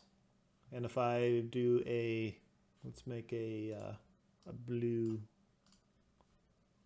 sky, okay? So right now, if I take these 2 shapes, all 3 of these shapes, and I go Control 7, it's just going to mask whatever the highest up in that stack order was. But if I want to mask these 2, all I do is go, well, this shape and this shape, I want to make that into a compound path. So Control 8. So now it's a compound path. And then when I mask what's behind those, now I get the combined mask, right? So that's what a compound path is sort of any 2 shapes, whatever their relationship on the artboard is. If you make them into a compound path, they're going to act together with one continuous fill. So if I apply a gradient to it, a pattern to it, it behaves as if it's one shape. So that's what compound paths are all about. So all we're doing is we're making a compound path out of type shapes that have been converted to outlines. Okay. Yeah, I mean, I might have blasted through the whole compound path thing too quickly, just sort of assuming that it's assuming that it's self-evident, but I totally understand that it's not. So yeah, you just really get comfortable with the idea of using compound paths to make mask shapes and stuff, and gives you a lot of control over different effects and things like that. So let me know how that goes, making the K and the W. I mean, if it, like, at this point, if I was, what I would do at this point in your files, I would go and delete all this stuff that I'm not using. That's just rough work. It's all junk, right? I'm now happy with these 2 things. I would go through and actually organize and name these things. So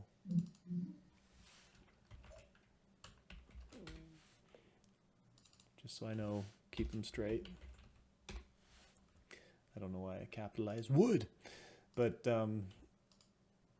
you know, so those are all there. I've got I'm going to get out of isolation mode now, just so I can clean things up and start looking at how I'm stacking this up, because I'm pretty sure I know what you want to do. You want to have the background brown, and then you want to have the outline keyline stroke around it, and you want to have these two, you know, two sets of kind of gradient bars in between. So my first thing is I would just copy this, edit copy, so that's in the pasteboard. I would then go through and mask these. So that one and this one. And then I would go edit, paste in place. So that brings back my crystal wood. And then I would remove the fill. So this is just a stroke outline only, so I can see the background. And then I would go edit, paste in place again. I would remove the stroke from that, and I would arrange send to back.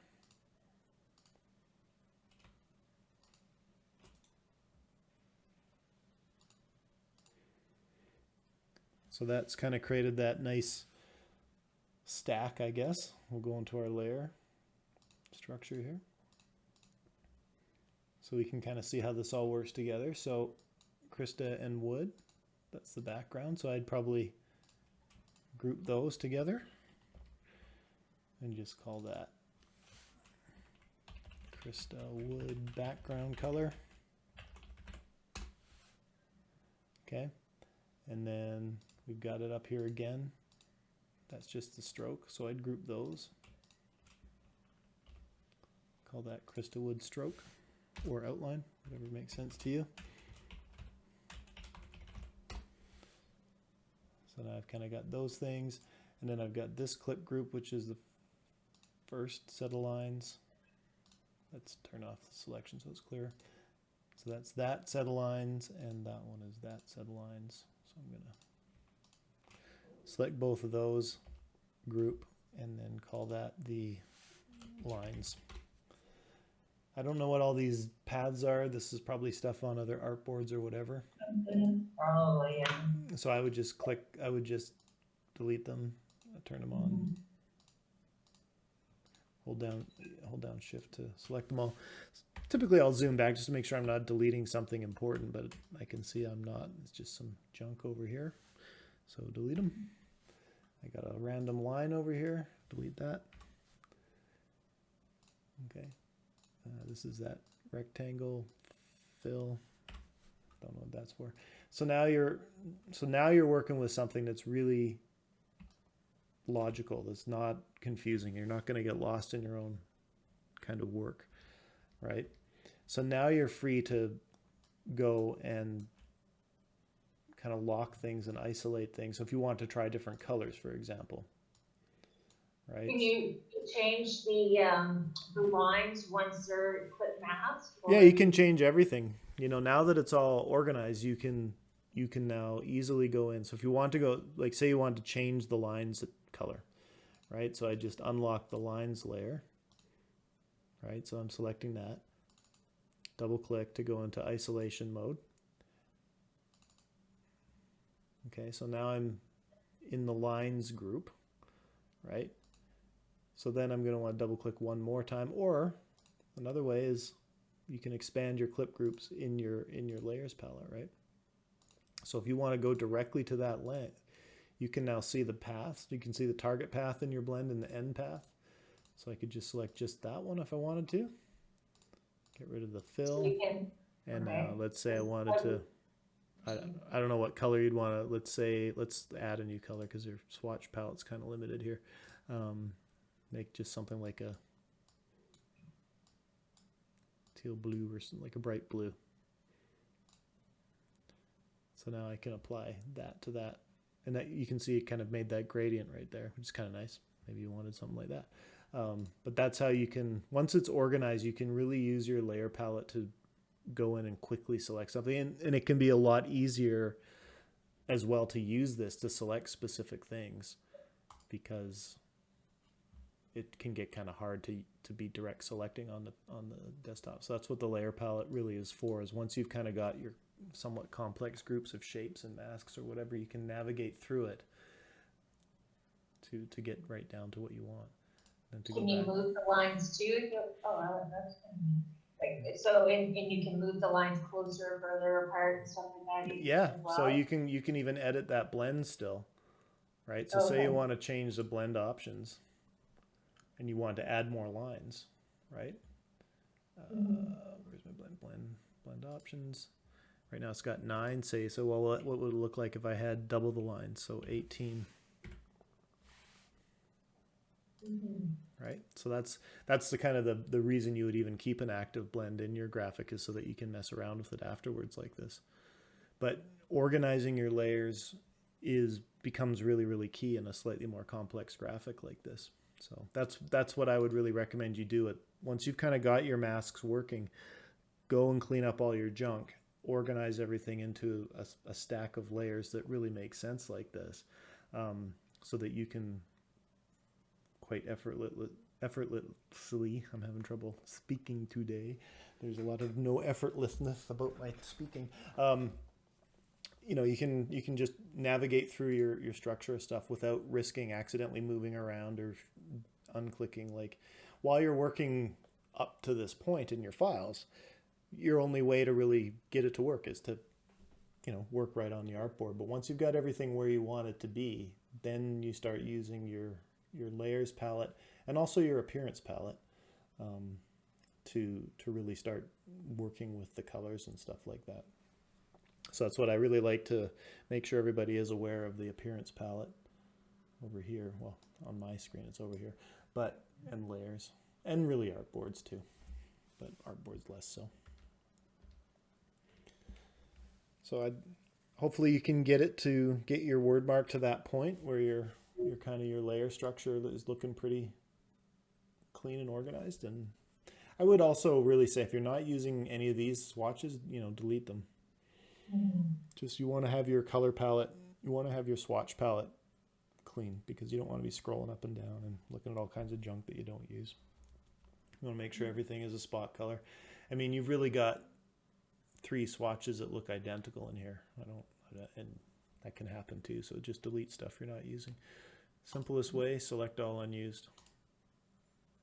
Illustrator's just going to go through and just say, well, all these spot colors you haven't used anywhere, so just delete them. If you want to add new swatches, then you can. But it's just easier, right? For some reason, the select all unused doesn't select this. I don't know why. So you just got to delete that too. But yeah, that's coming. I think you're getting awful close with it. Okay. Yeah. All right, thank you. Yeah, no problem. Turf has to go, no problem, as long as I'm seeing the work. You know, because today we want to sort of be wrapping up our word mark, because we're going to be moving on to the next project next Saturday. What is the next project? What is project 5? Branded apparel, right? Silk screening setup. So this is going to lead really well into silk screening, because silk screening stuff like what I'm doing right now on my stuff is pretty complex. These would not be easy graphics to set up silk screening from scratch if everything wasn't really organized. So I'm definitely going to look forward to showing you how to set up silk screening stuff. But yeah, I'm not going to get too far ahead of myself. We'll cross that bridge when we come to it. I want to get you guys up to speed with your word marks. So back over to what I was working on here, just masking out the fire so that it lines up underneath using my symbol. So I'm going to break my link to my symbol.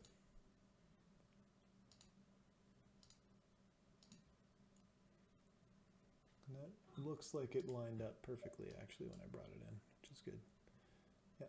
Nice. Okay. So again, I'm probably going to have to make this into a compound path, I think. Although it might be because it's all joined. Let's just see what happens. So I've got my kind of fire graphic. So I think what I'm just going to do is I'm just going to go group all that stuff together first. Call it fire. Word mark mask. To really emphasize organizing palette naming, and then select both, and then Control 7. Boom. So now I've got both of my layers, if I kind of hide this, that background is nice and clean. And the overlaying element is nice and clean as well.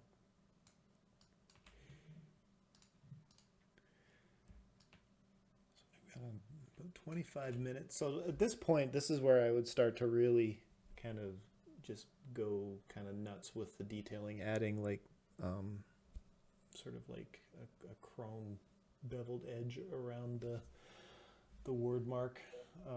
Again, that's where my symbol's going to become handy, so I could do that again. So let's go and make another layer.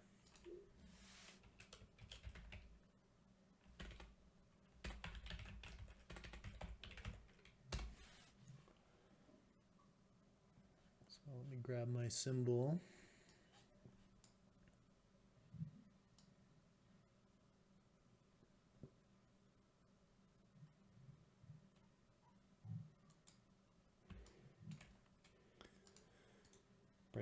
Break the link to it. And now I'm going to switch this to a stroke, and I'm just going to use the yellow as a starting point.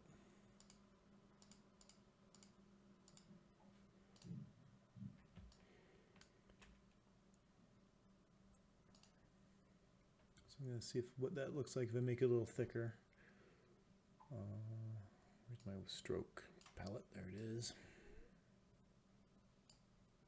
So typically I like to put the stroke on the outside so that I don't kind of ruin the interior shape.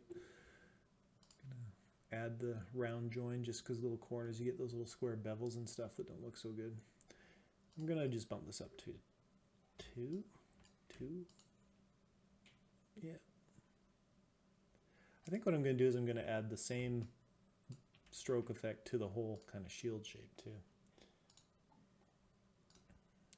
Grab that, copy it, relock it, go back up to this chrome keyline outline and edit paste in place. That's just going to pop it down right over top. And now I'm just going to switch that to a stroke. Now because I've kind of got the interior, you kind of end up with this double keyline inside, which is actually kind of cool. I actually sort of like that. But I want to have that interior shape an independent color of the exterior shape. So I'm going to, what am I going to do? Right. Okay, so I want to ungroup this.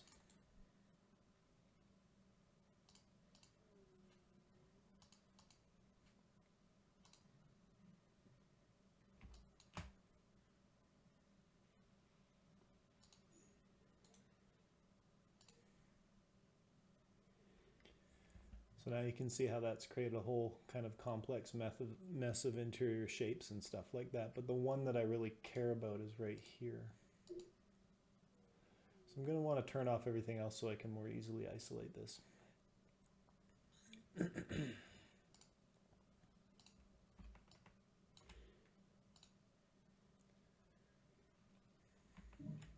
So that's basically a big compound path. Like if I make it, if I apply color to it here, this orange, just so you can really see it. You can sort of see how the compound path is kind of random. It doesn't include this stuff, but what I just want to isolate is just the outside shape. So I'm going to select this and I'm going to release this compound path.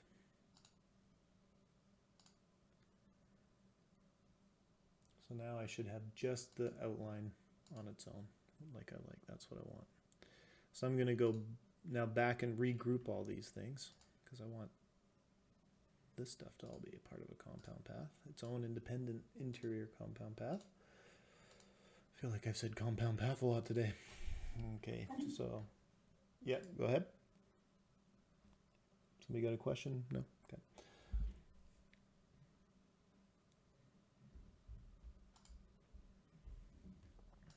All right, so now I've got this interior stroke shape and this exterior stroke shape.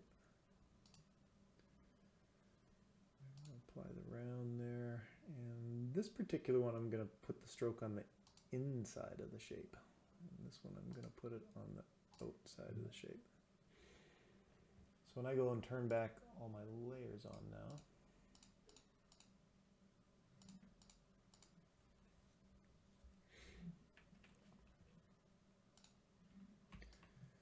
now I can start to work with these different path shapes independently and give them their own color and thicknesses and what have you, which is what I want to be able to do.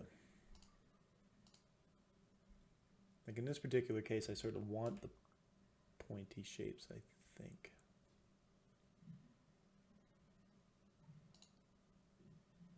Nah, it's not really doing a good job down there.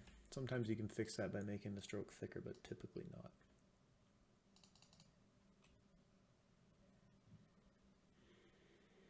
So I'm going to stick with 2, and I'm going to, I don't know, maybe this will fix it if I align inside. Yeah, that's better. Keeps the pointy shape, but still applies the stroke the way that I want it to. So that's good. So there's that one. I mean, actually, I wasn't planning on having that double black outline, but I actually kind of like how that's looking right now. Maybe I'll change my mind later. Whatever. Work with it when we come to it. But this one I don't. Do I want it red? I was kind of thinking more chrome, but now I'm kind of getting into this gold sort of feel. Maybe I'll change my mind about that later. I don't know. Hi, guys. Sorry, can I steal your time? Yeah, for sure.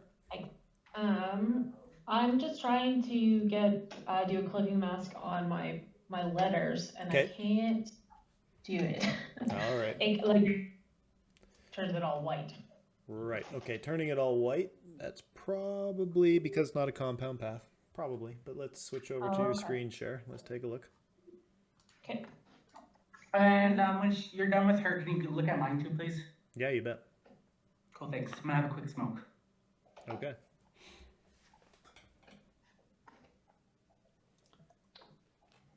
Okay. All right, so that's my letters. And maybe now that'll do it.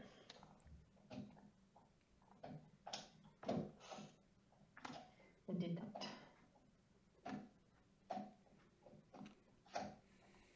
Are you able to see my screen? Yes. Okay. Okay. All right, so I hit this. Do they put all grouped?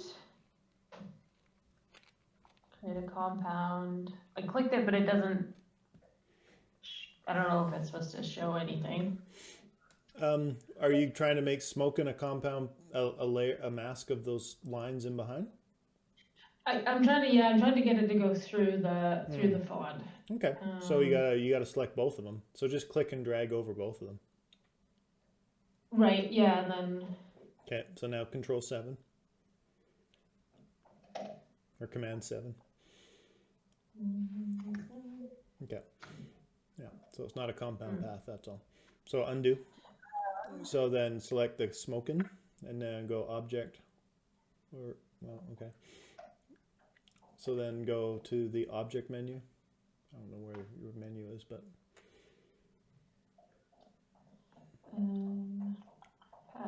I don't know where your menu's gone. Oh, have you got a second monitor where all your stuff is? No, it's just at the top. Okay. I don't know. I can't see your main thing. But anyways, you need to go to Object menu. You need to go Object Compound Path, or you can just go Control 8 or Command 8 on the Windows, on Mac. Okay. Okay. Can you show your layers palette for me though? I need to see your layers palette. So, okay, it's a compound path now. That should work. Should, but let's select both of them and make a mask and see. Yep, there you go. Okay, yeah, I mean, I still kind of want the black though. How would I do that? So you'd want a duplicate of that shape, that compound path shape. You'd want another duplicate of that underneath it, right? Or or alternately, you could double click into it, like just for sake of demonstration, just to show how this can work. So just double click into your clipping group, and then double click again. and then click on your blend of your lines. Okay. I think I gotta go back one. Well, actually, you were in the right place. I was? Okay. Yeah. There you go. So now you could just draw a black box. Just draw a rectangle primitive.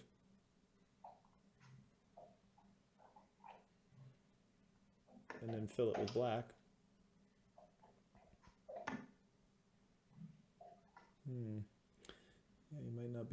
you might not be in the right part. Control Z, well, select that and just cut it so that you don't have to draw it again. And now let's go. I'm just gonna. Yeah.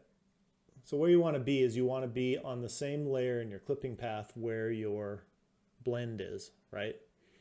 Yeah, and I think that was back one. Maybe because you don't have your layers palette open. It's hard to know. Like the only real way to start messing around with this stuff is to navigate with your layers palette. That's the only way to be doing it. Right. Is your layers palette hidden somewhere? I can't see it. No, it should be in the top right corner. It could just because I'm on my big screen. Yeah, it is, right? Because if you're using a dual monitor setup, just drag your palette over from your big screen. Because when you do a screen share, it only shows what's on your main screen. I'm only showing the one screen, which the one I'm working on. Yep. I don't know. Can you see it now? Can't. Nope. It's like right on top of it. Right. Weird. I'm hoping you guys can see my palettes when I'm sharing my screen. I'm assuming you can. Yeah. Because what you're doing is you're probably sharing a window versus sharing a screen. There's a difference in your presentation in your Chrome browser. If you go present a window, it'll just show the contents of the Adobe Illustrator window. But if you say present a screen, an entire screen, then it'll show whatever's on that screen. So I always have to remember to, there you go. Now I can see your layers palette. Perfect. Okay. Mucho bene. Okay, so now you can click the little arrow and expand it down.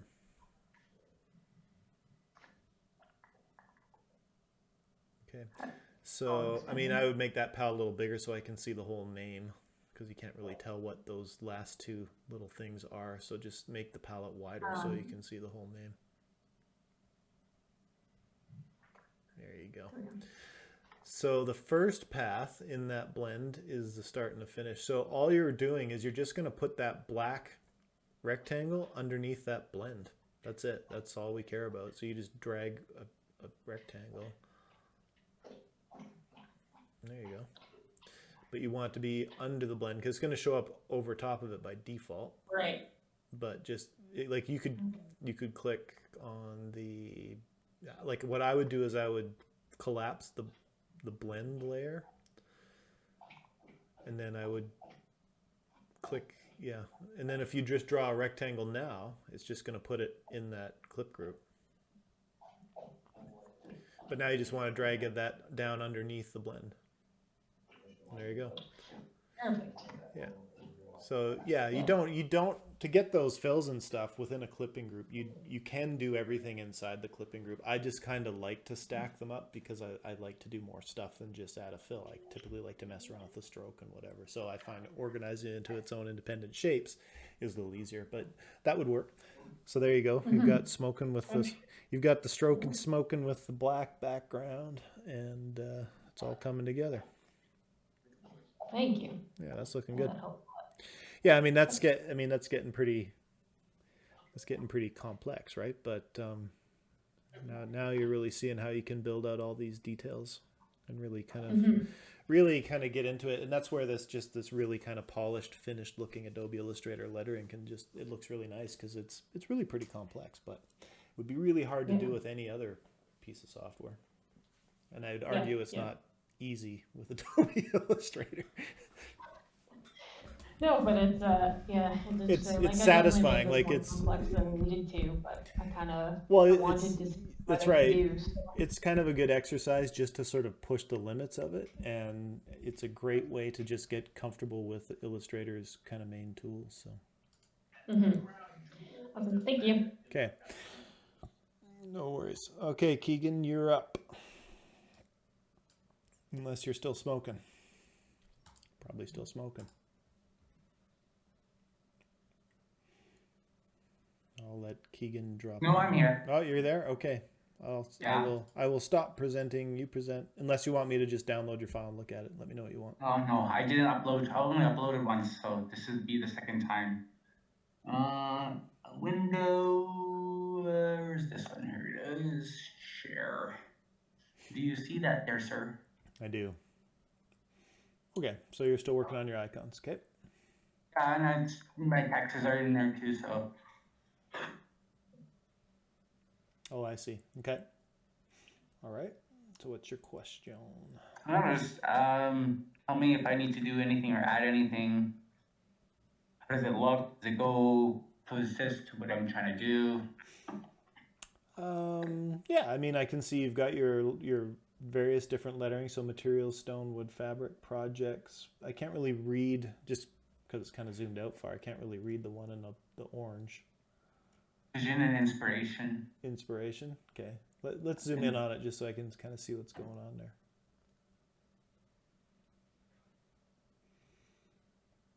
Yeah. Looks like you've converted stuff to outlines. Yeah. Tapestries. Okay, you're using some stroke effects there. Quickly convert to, just go to outline mode for me quickly. So Control Y. Okay. So yeah, you've got some masks set up there. Tapestries is... These two I need to finish is the triangles and the pineapple, but sure. I'm not even too sure on what text I should use. I really had downloaded this one text because it was free, so yeah, I mean, like the lettering project. I mean, I'm sort of adding an element to it, which is sort of a requirement that you do more than just type something out in a font. That you kind of customize the shape and sort of really build an icon or a logo type out of well, that's what I did with the paint and the tapestry. It's actually just... Well, kind of, but they don't really work on their own as a standalone thing where the lettering is really the logo, right? Like, you know, like the point of this is basically build a word mark. And a word mark is a standalone. So just work more on the lettering and then in the words? Well, you want to make it its own standalone composition as opposed to just type within your icons. Yeah. So you might want to pick one of these, I guess, and sort of try and make it into sort of a logo type, which has, you know, the lettering is sort of the key focus of the graphic, right? It's a little different. How do I get out of this? Control Y. Hit Control Y again. It just goes between preview and outline mode. It's just been lagging all day today. But mind you, too, I was on SketchUp all last night and all morning before class because I have a house I need to finish and I'm doing the landscaping, and that takes a lot of my computer. Oh my gosh, it takes so much room. Yeah. Because of the trees and all that little things. So my computer's like really hot right now. So I'm trying to like... Well, yeah, I mean, Illustrator can be a bit of a memory hog itself, so sometimes it will perform better if you shut down other applications, just depending on how much. Well, I only have this open, and that's it. Yeah, well, speaking of memory hogs, Chrome can be a disastrous memory hog, just the browser itself. So, but anyways, that's what I'd recommend, Keegan, is that, you know, if you want to continue on with one of these icons, that's great, but I would pick one and make it into where it's just the standalone word mark, where the typography and the lettering is more the focus. This just sort of looks like adding type to your icon, so it's part way there, but it's not really fulfilling the needs. This is why I had to ask, just make sure that I would. I don't want to submit something and it's not Yeah. I'm done, but Yeah. I'll pick one of these then, and then I will go with it. Yeah, and then just because this is going to lead to Project 5, where we're going to be designing silk screening graphics based on our kind of brand or icons or whatever. But really, the main thing is to take whatever our favorite kind of logo type graphic is and get it silk screen ready. Silk screening is what Adobe Illustrator was originally made for, because that used to be the way that all large format graphics were produced. Like before digital printing, before big digital plotters, billboards on the side of the highway were silk screened, and Adobe Illustrator was the software originally designed to help designers produce silk screening. And little interesting tidbit, I was actually the last large format camera operator in Calgary. The shop that used to do all of the big silk screened billboards in the city, I was the line camera tech for that shop. It was a company called Boulder Graphics. And I'd say silk screening got completely replaced with digital large format around 1998. And I was the line camera operator from 1992 to 1998 at Boulder Graphics. And Adobe Illustrator was my go-to tool back then to set up all of the films to make each color in silk screening. So I've got lots and lots, like if there's one thing I know everything about in life, it's silk screening. That's about it. I don't know everything about anything else, but silk screening, there is not one aspect of it I don't know anything about. So I can definitely get into that and answer any question about that. So we'll be doing that next class, and we probably will. There's enough technical stuff to it that we're not even really going to create a new graphic. What I'm going to get everybody to do is take their word mark and their logo, and we're going to make that graphic silk screen ready. Which I think will be an interesting exercise for you guys. The only crummy thing is you probably won't be able to actually see it silk screened. But. True, but that would be nice if we could. But well, you could send it out to a silk screening shop. But the thing is getting your stuff silk screened is really expensive. Like it's about $750 just to get your art onto screens before you even print one shirt. Oh my gosh! Yeah, I mean it's just because they've literally got to set up literal screens of each color, and that costs money and materials and stuff like that. Well, everybody, let's pull our pennies together. Yeah, I know a couple of silk screen shops that if we were allowed to do field trips, it would be the one thing I would definitely organize a field trip for everybody to do, because I think seeing your artwork go down as actual layers of ink is a cool thing, and it really makes your Illustrator files kind of real. But we all this hard work that we put into it, it'll just kind of make it all worthwhile in the end. Yep, it does. And on the other hand, on the other side of it too, is it helps you see why it can be such a problem to get stuff to look good. And you're like, well, why does this look like crap? Because it looks great in Illustrator, but silk screening is not Adobe Illustrator. So that's what we'll be working on for that class. That's like trying to make, when I do renderings, I'm trying to make it look as real as possible. But with just like how many different platforms, because I use SketchUp, and I'm going to be using Podium, and then now Enscape and Lumion. I have heard of literally one of those pieces of software. Honestly, you need a desktop, not a laptop. You need a really sufficient laptop or computer just to run all of them at once, because sometimes you need to run them at once. Yeah, I mean, my laptop is a good laptop, but it is nowhere near good enough even for Adobe Illustrator in my books. I mean, if I have to, I will work on my laptop, but yeah, I mean, my desktop is the only way to fly, really. But I mean, it's that's I not think I always need to get myself a desktop, because yes, my laptop was free, was given to me, but I can't say wrong, but it's a good little HP and an Elite book. Yeah, whatever. But they just don't have the discrete graphics power that a desktop has. Like, because most of your money as a designer should go into your graphics card and your monitors. You know, your main processor and all that stuff, whatever. You don't need anything special at all there, but you definitely want a good graphics card.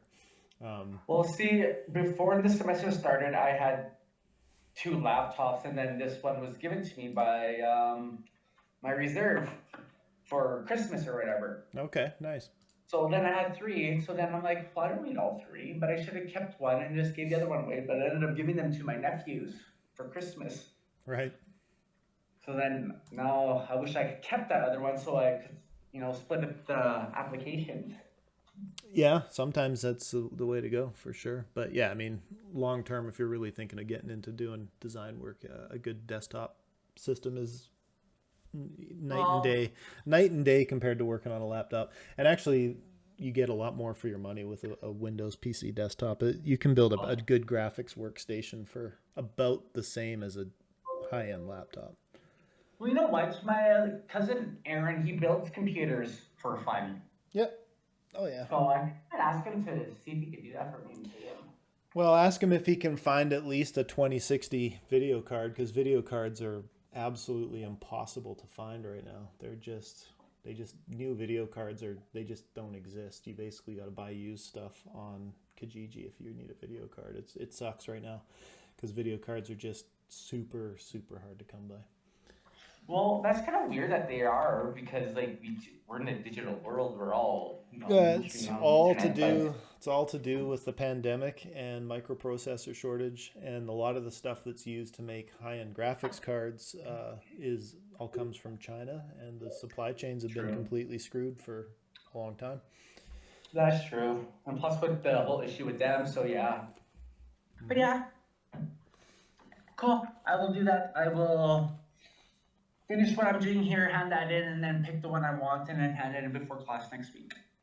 All right. Well, that sounds good. Because it is 1 o'clock. It is 1 o'clock, so we're wrapping up. And I hope everybody's making good progress and feeling good with their work. And I'll see you all next Saturday. Oh.